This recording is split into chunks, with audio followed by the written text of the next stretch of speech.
ਸਤਨਾਮ ਸ਼੍ਰੀ ਵਾਹਿਗੁਰੂ ਜੀ। ਸ਼੍ਰੀ ਨਾਨਕ ਪਦ ਪੰਕਜ ਬੰਦਨ, ਪਦ ਪੰਕਜ ਬੰਦਨ।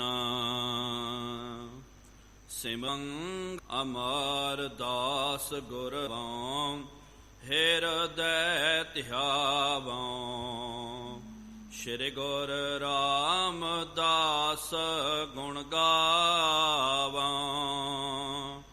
ਸ਼੍ਰੀ ਅਰਜਨ ਬਿਘਨਨ ਕੇ ਨਾਸਕ, ਬਿਘਨਨ ਕੇ ਨਾਸਕ। ਹਰਿ ਗੋਬਿੰਦ ਸ਼ੁਭ ਸੁਮਤਿ ਪ੍ਰਕਾਸ਼ਕ। ਸ਼੍ਰੀ ਹਰਿ ਰਾਏ ਨਾਮੋ ਕਰ ਜੋਰੇ, ਨਾਮੋ ਕਰ ਜੋਰੇ। ਗੁਰ ਹਰਿ ਕ੍ਰਿਸ਼ਨ ਮਨਾਏ ਬਹੋਰੇ, ਤੇਗ ਬਹਾਦਰ ਪਰਮ ਕਿਰਪਾਲਾ, ਪਰਮ ਕਿਰਪਾਲਾ। ਸ਼੍ਰੀ ਗੁਰ ਗੋਬਿੰਦ ਸਿੰਘ ਵਿਸਾਲਾ, ਤਾਰੋਂ ਤਾਰਾ ਪਰ ਪੁਨ ਪੁਨ ਸੀਸਾ, ਪੁਨ ਪੁਨ ਸੀਸਾ।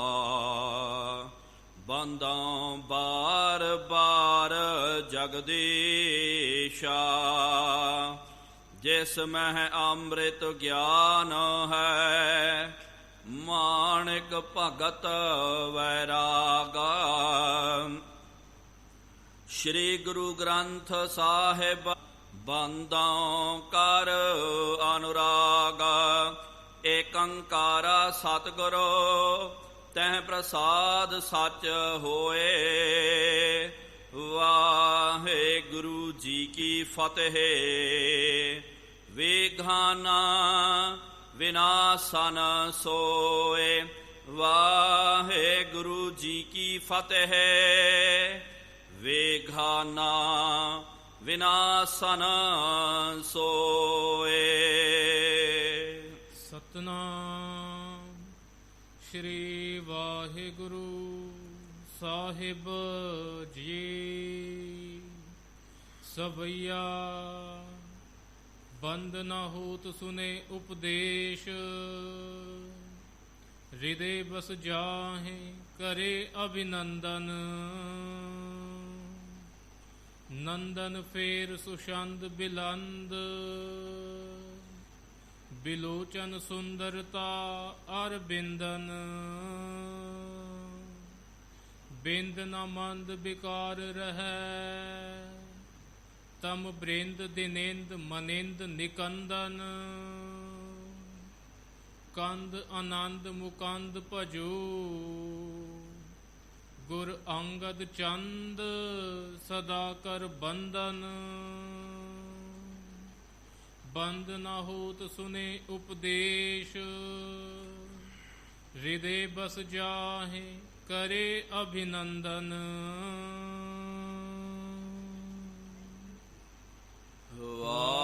ਵਾਹਿਗੁਰੂ ਜੀ ਕਾ ਖਾਲਸਾ, ਵਾਹਿਗੁਰੂ ਜੀ ਕੀ ਫਤਿਹ। ਪਤਿਤ ਪਾਵਨ ਭਗਤ ਵਛਲ ਕਿਰਪਾ ਨਿਧਾਨ, ਜੁਗਾ ਹੋ ਜੁਗ ਅਟਲ ਚਵਰ ਛਤਰ ਤਖਤ ਦੇ ਮਾਲਿਕ। ਹਲਤ ਪਲਤ ਕੇ ਰਖਿਅਕ ਵਾਲੀਏ ਦੋ ਜਹਾਨ, ਸ਼ਬਦਾ ਅਵਤਾਰ।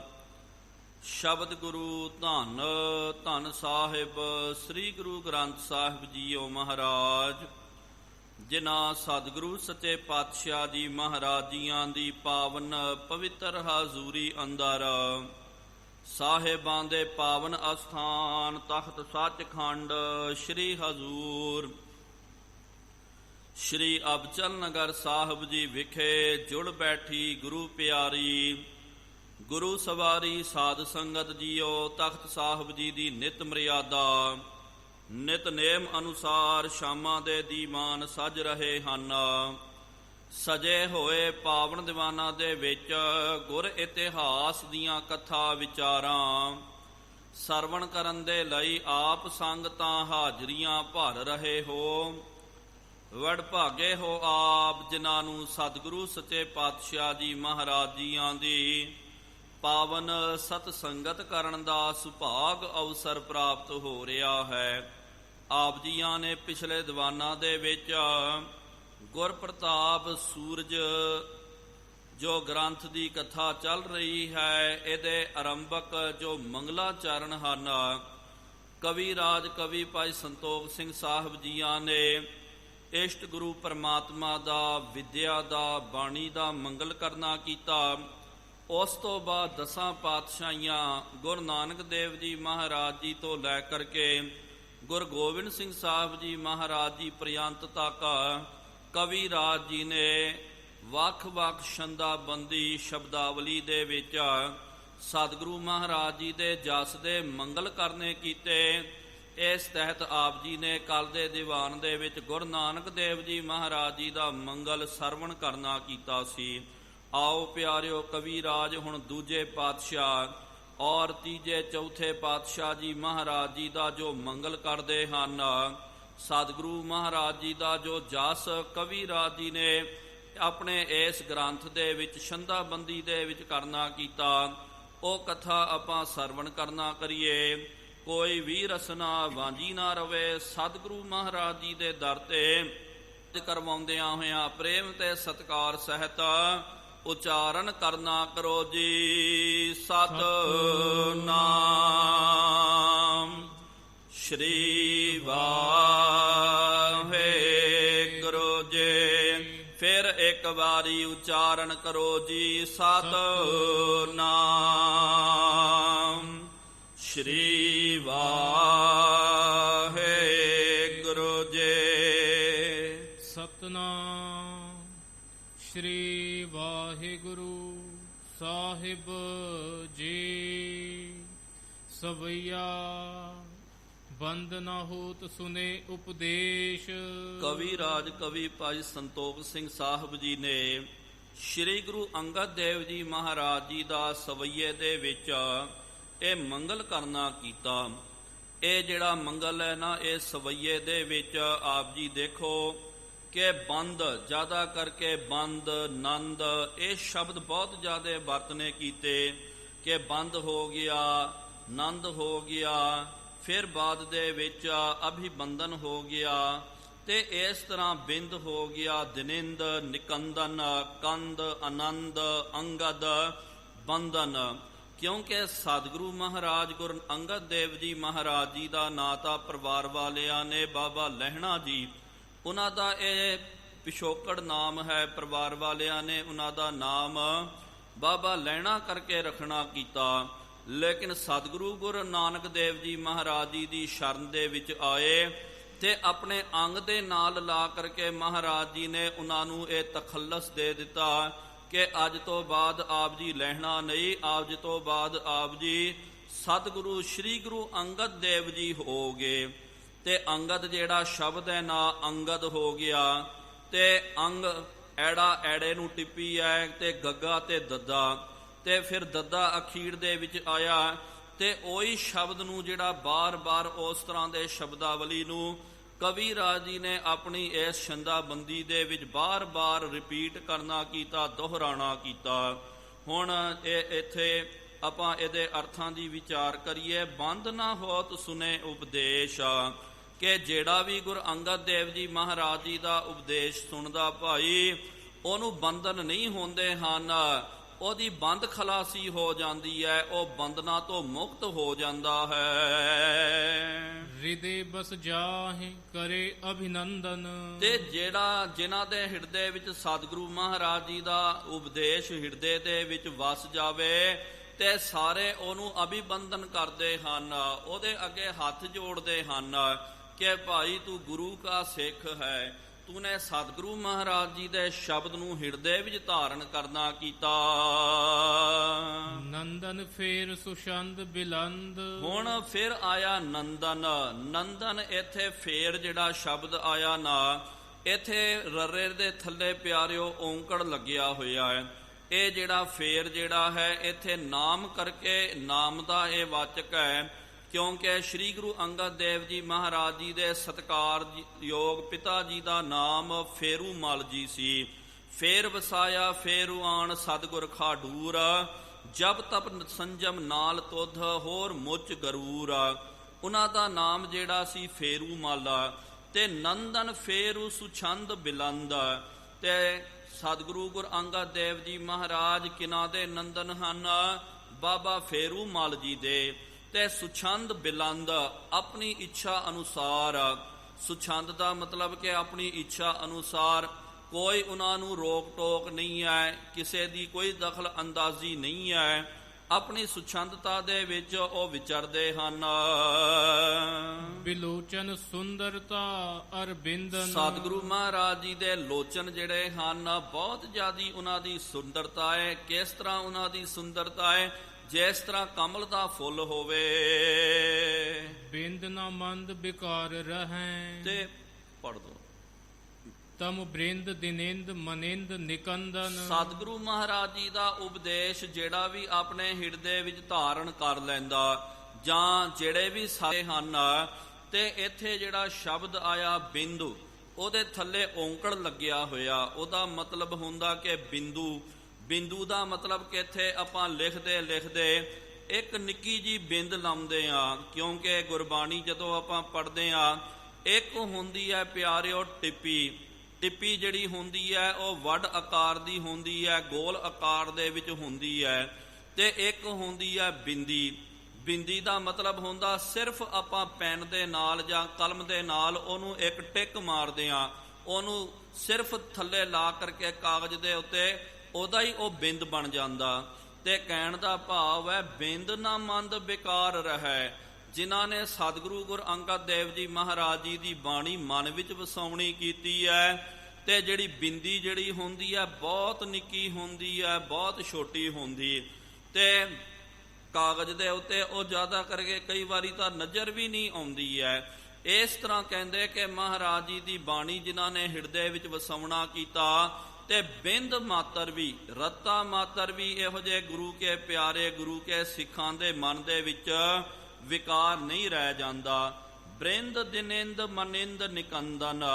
ਤੇ ਸਤਿਗੁਰੂ ਮਹਾਰਾਜ ਜੀ ਦੀ ਬਾਣੀ ਜੋ ਹੈ, ਜਿਸ ਤਰ੍ਹਾਂ ਕਿ ਸੂਰਜ ਦਾ ਪ੍ਰਕਾਸ਼ ਹੁੰਦਾ, ਇੱਕ ਨਹੀਂ ਜੇ 100 ਚੰਦਾ ਉਗਵੈ ਸੂਰਜ ਚੜ੍ਹੈ ਹਜ਼ਾਰ, ਇਹ ਚਾਨਣ ਹੁੰਦੇ ਆ ਗੁਰ ਬਿਨ ਘੋਰ ਅੰਧਾਰ। ਸਤਿਗੁਰੂ ਮਹਾਰਾਜ ਜੀ ਦੀ ਜੋ ਬਾਣੀ ਹੈ ਉਹ ਤਾਂ ਕਈ ਸੂਰਜਾਂ ਦੇ ਪ੍ਰਕਾਸ਼ ਵੱਤ ਹੈ। ਕੰਦ ਆਨੰਦ ਮੁਕੰਦ ਭਜੋ। ਇਸ ਕਰਕੇ ਕਵੀ ਰਾਜੀ ਕਹਿੰਦੇ ਜੋ ਆਨੰਦ ਦੇ ਕੰਦ ਹਨ, ਜੋ ਮੁਕਤੀ ਦਾਤੇ ਹਨ ਭਾਈ, ਉਹਨਾਂ ਦਾ ਤੁਸੀਂ ਭਜਨ ਕਰਨਾ ਕਰੋ।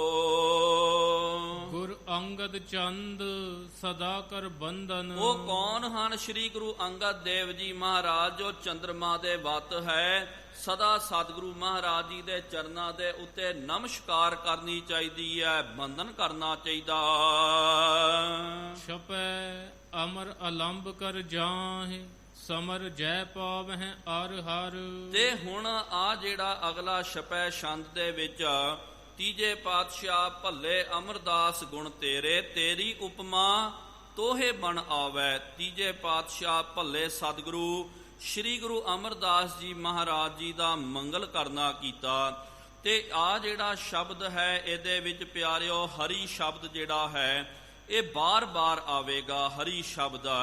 ਤੇ ਉਹਦਾ ਹੁਣ ਹਰ ਵਾਰੀ ਇਹਦੇ ਅਰਥ ਵੀ ਬਦਲ ਜਾਂਦੇ ਹਨ।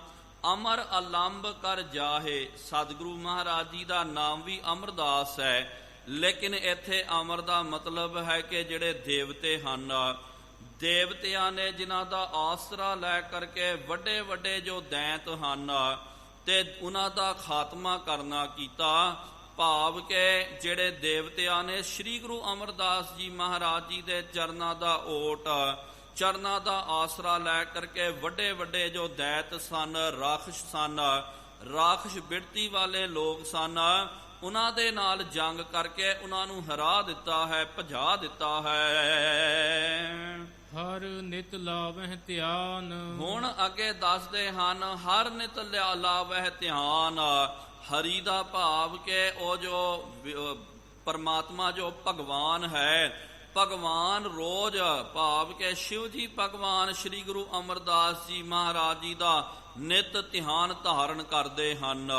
ਇਹਦਾ ਇਹ ਵੀ ਅਰਥ ਲੱਗਦਾ ਤੇ ਇਹਦਾ ਇਹ ਵੀ ਅਰਥ ਆਪਾਂ ਕਰ ਸਕਦੇ ਹਾਂ, ਹਰ ਨਿਤ ਲਾਵਹਿ ਧਿਆਨ।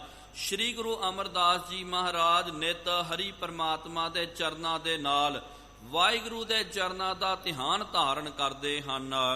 ਆਪਾਂ ਪਿਆਰਿਓ ਜਦੋਂ ਉਹ ਪਾਵਨ ਅਸਥਾਨ ਤੇ ਗੋਵਿੰਦਵਾਲ ਗੋਵਿੰਦਪੁਰੀ ਸਮ ਜਲਿਆਨ ਤੀਰ ਵਿਪਾਸ ਬਨਾਇਆ, ਗਿਆ ਦੁਖ ਦੂਰ ਬਰਖਨ ਕਉ ਸੋ ਗੁਰੂ ਮੁਖ ਦੇਖ, ਗਰੂ ਸੁਖ ਪਾਇਆ। ਗੋਇੰਦਵਾਲ ਸਾਹਿਬ ਜਦੋਂ ਆਪਾਂ ਜਾਂਦੇ ਹਾਂ ਦਰਸ਼ਨ ਕਰਨ ਵਾਸਤੇ, ਸਤਿਗੁਰੂ ਮਹਾਰਾਜ ਜੀ ਦਾ ਉਹ ਪਾਵਨ ਅਸਥਾਨ ਜਿੱਥੇ ਮਹਾਰਾਜ ਜੀ ਨਿਵਾਸ ਅਸਥਾਨ ਕਰਿਆ ਕਰਦੇ, ਉੱਥੇ ਪਿਆਰਿਓ ਇੱਕ ਕਿਲੀ ਬਣੀ ਹੋਈ ਹੈ। ਇਤਿਹਾਸਕਾਰ ਦੱਸਦੇ ਹਨ ਜਦੋਂ ਸਤਿਗੁਰੂ ਬੈਠ ਕਰਕੇ ਆਲਸ ਆ ਜਾਵੇ ਜਾਂ ਕਈ ਘੰਟੇ ਸਤਿਗੁਰੂ ਮਹਾਰਾਜ, ਕਿਉਂਕਿ ਸਰੀਰ ਦੀ ਆਰਬਲਾ ਵੀ ਬਹੁਤ ਜ਼ਿਆਦੀ ਬਿਰਧ ਸੀ, ਬਜ਼ੁਰਗ ਅਵਸਥਾ ਦੇ ਵਿੱਚ ਰਹਿਣ ਦੇ ਬਾਵਜੂਦ ਵੀ ਕਈ ਘੰਟੇ ਕਿਲੀ ਨੂੰ ਫੜ ਕਰਕੇ ਸਤਿਗੁਰੂ ਮਹਾਰਾਜ ਖੜੇ ਰਹਿ ਕਰਕੇ ਹਰੀ ਪਰਮਾਤਮਾ ਦਾ ਧਿਆਨ ਲਾਉਂਦੇ ਹਨ। ਗਿਆਨ ਪਾਵਹਿ ਮੁਨੀ ਉਰ ਧਰ। ਵੱਡੇ ਵੱਡੇ ਜੋ ਮੁਨੀ ਰਾਜ ਜਿਹੜੇ ਹਨ, ਜੋਗੀ ਰਾਜ, ਸਤਿਗੁਰੂ ਮਹਾਰਾਜ ਜੀ ਦਾ ਧਿਆਨ ਹਿਰਦੇ ਵਿੱਚ ਧਾਰਨ ਕਰਕੇ ਉਹਨਾਂ ਨੂੰ ਗਿਆਨ ਦੀ ਪ੍ਰਾਪਤੀ ਹੋ ਰਹੀ ਹੈ। ਧਰਨ ਭਜਨ ਬਿਦਤਾਏ ਸਭਨ ਮਹਿ ਵਿਆਪਿਓ ਸੰਸਰ। ਤੇ ਧਰਤੀ ਦੇ ਵਿੱਚ ਸ੍ਰੀ ਗੁਰੂ ਅਮਰਦਾਸ ਜੀ ਮਹਾਰਾਜ ਜੀ ਨੇ ਧਾਰਨ ਭਜਨ ਬਿਦਤਾਏ, ਭਜਨ ਪਰਮਾਤਮਾ ਦਾ ਭਜਨ ਕਰਨਾ, ਪਰਮਾਤਮਾ ਦਾ ਸਿਮਰਨ ਕਰਨਾ, ਨਾਮ ਜਪਣਾ, ਇਹਦਾ ਪ੍ਰਗਟਾਵਾ ਕਰਨਾ ਕੀਤਾ, ਸਾਰੇ ਜਗਤ ਨੂੰ ਭਗਤੀ ਦੇ ਮਾਰਗ ਦੇ ਉੱਤੇ ਤੋਰਨਾ ਕੀਤਾ। ਤੇ ਪਿਆਰਿਓ ਜਦੋਂ ਆਪਾਂ ਮਹਾਰਾਜ ਜੀ ਦਾ ਇਤਿਹਾਸ ਪੜ੍ਹਦੇ ਹਾਂ, ਆਪ ਤਾਂ ਸਤਿਗੁਰੂ ਮਹਾਰਾਜ ਜੀ ਨੇ ਭਗਤੀ ਦਾ ਪ੍ਰਚਾਰ ਕੀਤਾ ਤੇ ਨਾਲ ਭਗਤੀ ਦਾ ਪ੍ਰਚਾਰ ਕਰਨ ਵਾਸਤੇ 22 ਮੰਜੀਆਂ ਦੀ ਸਥਾਪਨਾ ਕਰਨੀ ਕੀਤੀ ਤੇ 72 ਪੀੜੇ ਜਿਹੜੇ ਹਨ ਉਹਨਾਂ ਦੀ ਵੀ ਸਥਾਪਨਾ ਕਰਨੀ ਕੀਤੀ ਹੈ।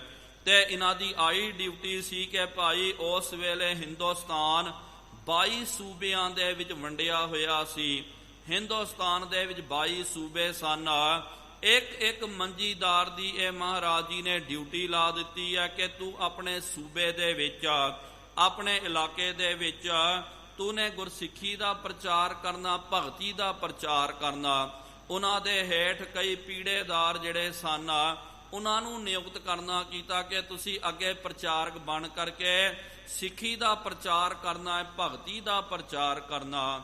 ਸਭਨ ਮਹਿ ਵਿਆਪਿਓ ਸੰਸਾਰ, ਸਾਰਿਆਂ ਦੇ ਵਿੱਚ ਭਗਤੀ ਦਾ ਵਿਆਪਨ ਕਰਨਾ ਕੀਤਾ, ਭਗਤੀ ਦਾ ਪ੍ਰਗਟਾਵਾ ਕੀਤਾ ਹੈ। ਸ਼ਰਨ ਦਾਸ ਗਤ ਲਹਿਤ ਦਹਿਤ ਦੁਖ ਦੋਖਨ ਕੋ ਦਰ। ਕਵੀ ਰਾਜੀ ਕਹਿੰਦੇ ਹਨ ਜਿਹੜਾ ਵੀ ਦਾਸ ਬਣ ਕਰਕੇ ਸਤਿਗੁਰੂ ਮਹਾਰਾਜ ਜੀ ਦੀ ਸ਼ਰਨ ਦੇ ਵਿੱਚ, ਤੀਜੇ ਪਾਤਸ਼ਾਹ ਜੀ ਮਹਾਰਾਜ ਜੀ ਦੀ ਸ਼ਰਨ ਦੇ ਵਿੱਚ ਆ ਜਾਂਦਾ, ਉਹਦੀ ਸ਼ੁਭ ਗਤੀ ਹੋ ਜਾਂਦੀ ਹੈ ਤੇ ਸਾਰੇ ਉਹਦੇ ਦੁੱਖ ਦੋਖ ਜਿਹੜੇ ਹਨ, ਦਰਿਦਰਤਾ ਆਦਿਕ, ਇਹ ਦਹਿਤ, ਇਹ ਸੜ ਜਾਂਦੀ ਹੈ, ਇਹ ਖਤਮ ਹੋ ਜਾਂਦੇ ਹਨ। ਦਰ ਦੇਤ ਬਤਾਏ ਸੋ ਮੁਕਤ ਕੋ। ਤੇ ਅੱਗੇ ਕਵੀ ਰਾਜੀ ਦੱਸਦੇ ਜਿਹੜਾ ਵੀ ਜਿਗਿਆਸੂ ਬਣ ਕਰਕੇ, ਸਿੱਖ ਬਣ ਕਰਕੇ ਭੱਲੇ ਅਮਰਦਾਸ ਸਤਿਗੁਰੂ ਮਹਾਰਾਜ ਜੀ ਦੇ ਚਰਨਾਂ ਦੇ ਵਿੱਚ ਮੌਜੂਦ ਹੁੰਦਾ, ਸਤਿਗੁਰੂ ਮਹਾਰਾਜ ਜੀ ਨੂੰ ਪਰਮਾਰਥ ਦਾ ਉਹ ਰਾਸਤਾ ਪੁੱਛਦਾ, ਤਾਂ ਸਤਿਗੁਰੂ ਮਹਾਰਾਜ ਦਰ ਦੇਤ ਬਤਾਏ ਸੋ ਮੁਕਤੀ ਕੋ, ਮੁਕਤੀ ਦਾ ਦਰ ਜਿਹੜਾ ਦਰਵਾਜ਼ਾ ਉਹ ਦੱਸ ਦਿੰਦੇ ਹਨ ਕਿ ਭਾਈ ਜੇ ਤੈਨੇ ਮੁਕਤ ਹੋਣਾ ਤੇ ਇਹ ਰਾਸਤਾ ਜਿਹੜਾ, ਇਹ ਪੰਥ ਜਿਹੜਾ ਮੁਕਤੀ ਦੇ ਵੱਲ ਜਾਂਦਾ, ਇਹ ਪੰਥ ਦਾ ਜੇ ਤੂੰ ਪਾਂਧੀ ਬਣ ਗਿਆ ਤੇ ਤੂੰ ਨੇ ਜ਼ਰੂਰ ਮੁਕਤੀ ਨੂੰ ਪ੍ਰਾਪਤ ਕਰਨਾ ਹੈ। ਹੋਹਿ ਪ੍ਰਸੀਦਤ ਚਿਤ ਸਿਮਰ। ਤੇ ਜਿਹੜਾ ਵੀ ਸਤਿਗੁਰੂ ਮਹਾਰਾਜ ਜੀ ਦਾ ਸਿਮਰਨ ਕਰਦਾ ਹੈ ਤੇ ਜਦੋਂ ਮਹਾਰਾਜ ਜੀ ਨੂੰ ਆਪਾਂ ਦਿਲ ਕਰਕੇ ਯਾਦ ਕਰਦੇ ਹਾਂ, ਉਸੇ ਵੇਲੇ ਮਨ ਦੇ ਵਿੱਚ ਖਿੜਾ ਪੈਦਾ ਹੋ ਜਾਂਦਾ। ਮਨ ਦੇ ਵਿੱਚ ਆਨੰਦ ਆ ਜਾਂਦਾ ਹੈ, ਮਨ ਦੇ ਵਿੱਚ ਖੇੜਾ ਆ ਜਾਂਦਾ। ਮਰ ਜਨਮਨ ਕੋ ਸੰਕਟ ਕਟਤ। ਸਤਿਗੁਰੂ ਸੱਚੇ ਪਾਤਸ਼ਾਹ ਜੀ ਮਹਾਰਾਜ ਸ੍ਰੀ ਗੁਰੂ ਅਮਰਦਾਸ ਜੀ ਮਹਾਰਾਜ ਜੀ ਨੇ ਮੌਤ ਦਾ ਤੇ ਜਨਮ ਦਾ ਜਿਹੜਾ ਸੰਕਟ ਇਹ ਕੱਟ ਦੇਣਾ ਕੀਤਾ। ਇਹ ਵੀ ਪਿਆਰਿਓ ਇਤਿਹਾਸ ਦੇ ਵਿੱਚ ਬਚਨ ਆਉਂਦਾ।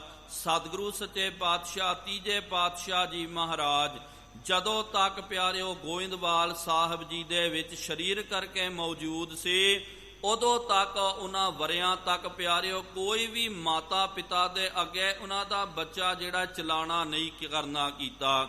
ਭਾਵ ਕਿ ਬਜ਼ੁਰਗ ਜਿਹੜੇ ਹਨ ਉਹ ਤਾਂ ਪਿਆਰਿਓ ਸਮਾਂ ਪਾ ਕਰਕੇ ਗੁਜ਼ਰ ਜਾਂਦੇ ਸਨ, ਲੇਕਿਨ ਕੋਈ ਵੀ ਜਿਹੜਾ ਬੱਚਾ ਉਹਨਾਂ ਦੇ ਮਾਤਾ ਪਿਤਾ ਦੇ ਅੱਗੇ ਮਰਦਾ ਨਹੀਂ ਸੀ। ਇਹ ਸਤਿਗੁਰੂ ਮਹਾਰਾਜ ਜੀ ਨੇ ਆਪਣੇ ਹਯਾਤੀ ਦੇ ਵਿੱਚ ਇਹ ਬਚਨ ਕਰਨਾ ਕੀਤਾ। ਤੇ ਜਿਹੜਾ ਵੀ ਮਹਾਰਾਜ ਜੀ ਦੇ ਨਾਲ ਜੁੜਦਾ, ਧੁਰ ਕੀ ਬਾਣੀ ਦੇ ਨਾਲ ਜੁੜਦਾ ਹੈ, ਉਹਦਾ ਜਨਮ ਤੇ ਮਰਨ ਦਾ ਸੰਕਟ ਕੱਟ ਦਿੰਦੇ ਹਨ, ਖਤਮ ਹੋ ਜਾਂਦਾ ਹੈ। ਜੈ ਜੈ ਜੈ ਸ਼੍ਰੀ ਗੁਰ ਅਮਰ। ਹੇ ਸ਼੍ਰੀ ਗੁਰੂ ਅਮਰਦਾਸ ਜੀ ਮਹਾਰਾਜ ਆਪ ਜੀ ਦੀ ਜੈ ਜੈਕਾਰ ਹੋਵੇ, ਜੈ ਜੈਕਾਰ ਹੋਵੇ, ਜੈ ਜੈਕਾਰ ਹੋਵੇ। ਇਹਦਾ ਮਤਲਬ ਕਿ ਭੂਤਕਾਲ ਦੇ ਵਿੱਚ ਵੀ ਤੁਹਾਡੀ ਜੈ ਜੈਕਾਰ ਸੀ, ਅੱਜ ਵਰਤਮਾਨ ਦੇ ਵਿੱਚ ਵੀ ਸਤਿਗੁਰੂ ਮਹਾਰਾਜ ਆਪ ਜੀ ਦੀ ਜੈ ਜੈਕਾਰਾ ਹੋ ਰਿਹਾ ਹੈ, ਤੇ ਭਵਿੱਖ ਦੇ ਵਿੱਚ ਵੀ ਆਪ ਜੀ ਦੀ ਸਦਾ ਜੈ ਜੈਕਾਰ ਹੋਵੇਗੀ। ਸਵਈਆ ਹਰਤਾ ਬਿਘਨਾਨ ਮਹਾ ਅਘ ਕੋ। ਹੁਣ ਚੌਥੇ ਪਾਤਸ਼ਾਹ ਸ੍ਰੀ ਗੁਰੂ ਰਾਮਦਾਸ ਜੀ ਮਹਾਰਾਜ ਜੀ ਦਾ ਕਵੀ ਰਾਜ ਜੀ ਨੇ ਪਿਆਰਿਓ ਇੱਥੇ ਮੰਗਲ ਕਰਨਾ ਕੀਤਾ। ਇਹ ਮੰਗਲ ਦੀ ਪਿਆਰਿਓ ਵਿਸ਼ੇਸ਼ਤਾ ਇਹ ਹੈ ਕਿ ਇਸ ਮੰਗਲ ਦੇ ਵਿੱਚ ਹਰੀ ਸ਼ਬਦ ਜਿਹੜਾ ਹਰ ਸ਼ਬਦ ਇਹ ਬਹੁਤ ਵਾਰ ਇੱਥੇ ਵਰਤਿਆ ਗਿਆ। ਤੇ ਇਹਦਾ ਮਤਲਬ ਜਦੋਂ ਵੀ ਸ਼ਬਦ ਤਾਂ ਪਿਆਰਿਓ ਉਹੀ ਹੈ ਹਰ, ਲੇਕਿਨ ਹਰ ਵਾਰੀ ਇਹ ਹਰੀ ਸ਼ਬਦ ਦਾ ਜਿਹੜਾ ਹੈ ਅਰਥ ਬਦਲ ਜਾਂਦਾ। ਵੱਖਰੇ ਵੱਖਰੇ ਅਰਥਾਂ ਦੇ ਵਿੱਚ ਕਵੀ ਰਾਜ ਜੀ ਨੇ ਇੱਥੇ ਪਰੋਣਾ ਕੀਤਾ, ਕਿਉਂਕਿ ਪਿਆਰਿਓ ਕਈ ਇਹੋ ਜਿਹੇ ਸ਼ਬਦ ਹੁੰਦੇ ਹਨ, ਸ਼ਬਦ ਤਾਂ ਪਿਆਰਿਓ ਉਹੀ ਹੁੰਦਾ, ਇੱਕੋ ਜਿਹਾ ਸ਼ਬਦ ਹੁੰਦਾ, ਲੇਕਿਨ ਪ੍ਰਕਰਨ ਅਨੁਸਾਰ ਉਹਦੇ ਬਦਲ ਅਰਥ ਜਿਹੜੇ ਹਨ ਬਦਲ ਜਾਇਆ ਕਰਦੇ।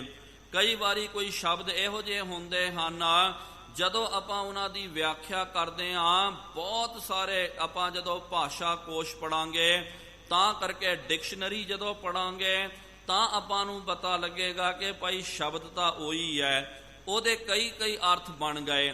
ਤੇ ਆ ਜਿਹੜਾ ਸ਼ਬਦ ਜਿਹੜਾ ਹਰੀ ਸ਼ਬਦ ਹੈ, ਜਦੋਂ ਪਿਆਰਿਓ ਆਪਾਂ ਵਿਸ਼ਵ ਕੋਸ਼ ਦੇ ਵਿੱਚ ਜਾਂ ਭਾਸ਼ਾ ਕੋਸ਼ ਦੇ ਵਿੱਚ ਇਹਦਾ ਆਪਾਂ ਅਰਥ ਪੜ੍ਹਦੇ ਹਾਂ ਤੇ ਵਿਦਵਾਨਾਂ ਨੇ ਪਿਆਰਿਓ ਤਕਰੀਬਨ 90 ਦੇ ਕਰੀਬ ਇਹਦੇ ਅਰਥ ਕਰਨੇ ਕੀਤੇ। 90 ਦੇ ਕਰੀਬ ਇੰਨਾ ਜ਼ਿਆਦਾ ਸ਼ਬਦ ਉਹੀ ਹੈ, ਲੇਕਿਨ ਉਹਦੇ ਅਰਥ ਜਿਹੜੇ ਹਨ ਇੰਨੇ ਜ਼ਿਆਦਾ ਬਦਲ ਗਏ। ਇਸ ਤਰ੍ਹਾਂ ਹੀ ਕਵੀ ਰਾਜ ਕਵੀ ਭਾਈ ਸੰਤੋਖ ਸਿੰਘ ਸਾਹਿਬ ਜੀ ਦੀ ਪਿਆਰਿਓ ਇੱਥੇ ਵਿਦਵਤਾ ਬੋਲ ਰਹੀ ਹੈ, ਇੱਥੇ ਉਹਨਾਂ ਦੀ ਸਿਆਣਪਤਾ ਬੋਲ ਰਹੀ ਹੈ। ਤੇ ਉਹਨਾਂ ਨੇ ਉਹੀ ਇੱਕੋ ਹੀ ਸ਼ਬਦ ਜਿਹੜਾ ਹਰ ਸ਼ਬਦ ਵਰਤਨਾ ਕੀਤਾ, ਲੇਕਿਨ ਹਰ ਵਾਰ ਇਹ ਹਰ ਸ਼ਬਦ ਦੇ ਮਾਇਨੇ ਬਦਲ ਰਹੇ ਹਨ, ਇਹਦੇ ਅਰਥ ਜਿਹੜੇ ਹਨ ਬਦਲ ਰਹੇ ਹਨ। ਆਓ ਆਪਾਂ ਉਸ ਸਰਵਣ ਕਰਨਾ ਕਰੀਏ। ਤੇ ਸ਼ੁਰੂਆਤ ਦੇ ਵਿੱਚ ਆਇਆ ਹਰ ਤਾ ਬਿਘਨਾਨ ਮਹਾ ਅਘ ਕੋ। ਪਹਿਲਾ ਵੀ ਪਿਆਰਿਓ ਇੱਥੇ ਹਰ ਸ਼ਬਦ ਆਇਆ। ਇੱਥੇ ਇਹਦਾ ਮਤਲਬ ਹੈ ਕਿ ਹਾਰਨ ਵਾਲਾ, ਖਤਮ ਕਰਨ ਵਾਲਾ। ਸ਼੍ਰੀ ਗੁਰੂ ਰਾਮਦਾਸ ਜੀ ਮਹਾਰਾਜ ਜਿਹੜਾ ਵੀ ਆਪ ਜੀ ਦੀ ਸ਼ਰਨ ਵਿੱਚ ਆ ਜਾਂਦਾ, ਉਹਦੇ ਮਹਾਪਾਕ ਮਹਾਬਿਘਨ ਜਿਹੜੇ ਹਨ ਆਪ ਜੀ ਹਰ ਲੈਂਦੇ ਹੋ, ਉਹਨੂੰ ਖਤਮ ਕਰ ਦਿੰਦੇ ਹੋ।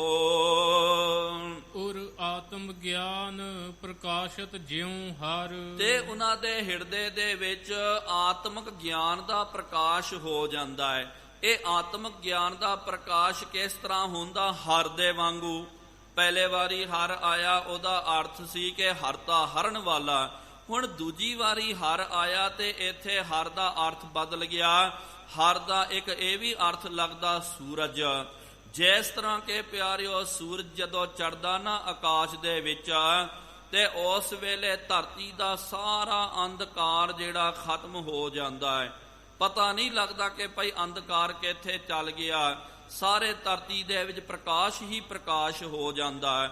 ਤੇ ਕਹਿੰਦੇ ਕਵੀ ਰਾਜ ਜੀ ਗੁਰੂ ਰਾਮਦਾਸ ਜੀ ਮਹਾਰਾਜ ਜੀ ਦੀ ਸਤੁਤੀ ਕਰਦੇ ਹਨ ਕਿ ਸਤਿਗੁਰੂ ਮਹਾਰਾਜ ਜਿਹੜਾ ਵੀ ਜਗਿਆਸੂ ਜਿਹੜਾ ਹੈ ਆਪ ਜੀ ਦੀ ਬਾਣੀ ਨੂੰ ਆਪਣੇ ਹਿਰਦੇ ਵਿੱਚ ਧਾਰਨ ਕਰਦਾ, ਉਹਦੇ ਹਿਰਦੇ ਦੇ ਵਿੱਚ ਗਿਆਨ ਰੂਪੀ ਸੂਰਜ ਚੜ ਜਾਂਦਾ ਤੇ ਅਗਿਆਨਤਾ ਦਾ ਅੰਧਕਾਰ ਜਿਹੜਾ ਨਿਵਿਰਤ ਹੋ ਜਾਂਦਾ ਹੈ, ਖਤਮ ਹੋ ਜਾਂਦਾ ਹੈ। ਹਰ ਦੇਤ ਬਸਾਏ ਸੋ ਦਾਸਨ ਕੇ। ਤੇ ਫਿਰ ਦੱਸਦੇ ਹਨ ਹਰ ਦੇਤ ਬਸਾਏ ਸੋ ਦਾਸਨ ਕੇ। ਤੇ ਜਿਹੜੇ ਆਪ ਜੀ ਦੇ ਦਾਸ ਹਨ, ਸੇਵਕ ਹਨ, ਇੱਥੇ ਪਿਆਰਿਓ ਹਰ ਦਾ ਮਤਲਬ ਕਿ ਪਰਮਾਤਮਾ ਵਾਹਿਗੁਰੂ, ਜਿਹੜਾ ਵੀ ਸਤਿਗੁਰੂ ਮਹਾਰਾਜ ਆਪ ਜੀ ਦਾ ਦਾਸ ਬਣ ਜਾਵੇ, ਆਪ ਜੀ ਦਾ ਮੁਰੀਦ ਬਣ ਜਾਵੇ, ਆਤਮਾ ਨੂੰ ਵਸਾ ਦਿੰਦੇ ਹੋ, ਅਕਾਲ ਪੁਰਖ ਨੂੰ ਵਾਹਿਗੁਰੂ ਨੂੰ ਆਪ ਜੀ ਵਸਾ ਦਿੰਦੇ ਹੋ। ਕਮਲਾਸਨ ਧਿਆਵਤ ਜਾਹੇ ਭਜੇ ਹਰ। ਹੁਣ ਪਿਆਰਿਓ ਫਿਰ ਦੱਸਦੇ ਕਮਲ ਆਸਨ। ਕਮਲ ਦੇ ਆਸਨ ਦੇ ਉੱਤੇ ਕੌਣ ਬਿਰਾਜਮਾਨ ਹੈ? ਉਹ ਹੈ ਬ੍ਰਹਮਾ। ਤੇ ਬ੍ਰਹਮਾ ਵੀ ਸਤਿਗੁਰੂ ਮਹਾਰਾਜ ਆਪ ਜੀ ਦਾ ਧਿਆਨ ਧਾਰਨ ਕਰਦਾ, ਆਪ ਜੀ ਦਾ ਬ੍ਰਹਮਾ ਜੀ ਵੀ ਜਸ ਕਰਦੇ ਹਨ। ਜਾਹੇ ਭਜੇ ਹਰ। ਤੇ ਖੁਦ ਜਿਹੜੇ ਵਿਸ਼ਨੂੰ ਭਗਵਾਨ ਉਹ ਵੀ ਸਤਿਗੁਰੂ ਮਹਾਰਾਜ ਆਪ ਜੀ ਦਾ ਧਿਆਨ ਧਾਰਨ ਕਰਦੇ ਹਨ। ਬ੍ਰਹਮਾ ਵੀ ਆਪ ਜੀ ਦਾ ਧਿਆਨ ਧਾਰਨ ਕਰਦਾ, ਵਿਸ਼ਨੂੰ ਵੀ ਆਪ ਜੀ ਦਾ ਧਿਆਨ ਧਾਰਨ ਕਰਦੇ। ਇੱਥੇ ਪਿਆਰਿਓ 4 ਵਾਰੀ ਹਰ ਆ ਗਿਆ ਹੁਣ ਤੱਕ, ਲੇਕਿਨ 4 ਵਾਰੀ ਵੱਖਰੇ ਵੱਖਰੇ ਅਰਥਾਂ ਦੇ ਵਿੱਚ ਹਰ ਸ਼ਬਦ ਆਇਆ ਹੈ। ਹਰ ਬੰਸ ਵਿਖੇ ਅਵਤਾਰ ਪਏ। ਫਿਰ ਪਿਆਰਿਓ ਹਰ ਬੰਸ ਜਿਹੜਾ ਹੈ ਇਹ ਹਰ ਬੰਸ ਸ਼ਬਦ ਆਇਆ। ਇੱਥੇ ਫਿਰ ਹਰ ਸ਼ਬਦ ਆਇਆ। ਹਰ ਬੰਸ ਦਾ ਭਾਵ ਹੈ ਕਿ ਸੂਰਜ ਬੰਸ।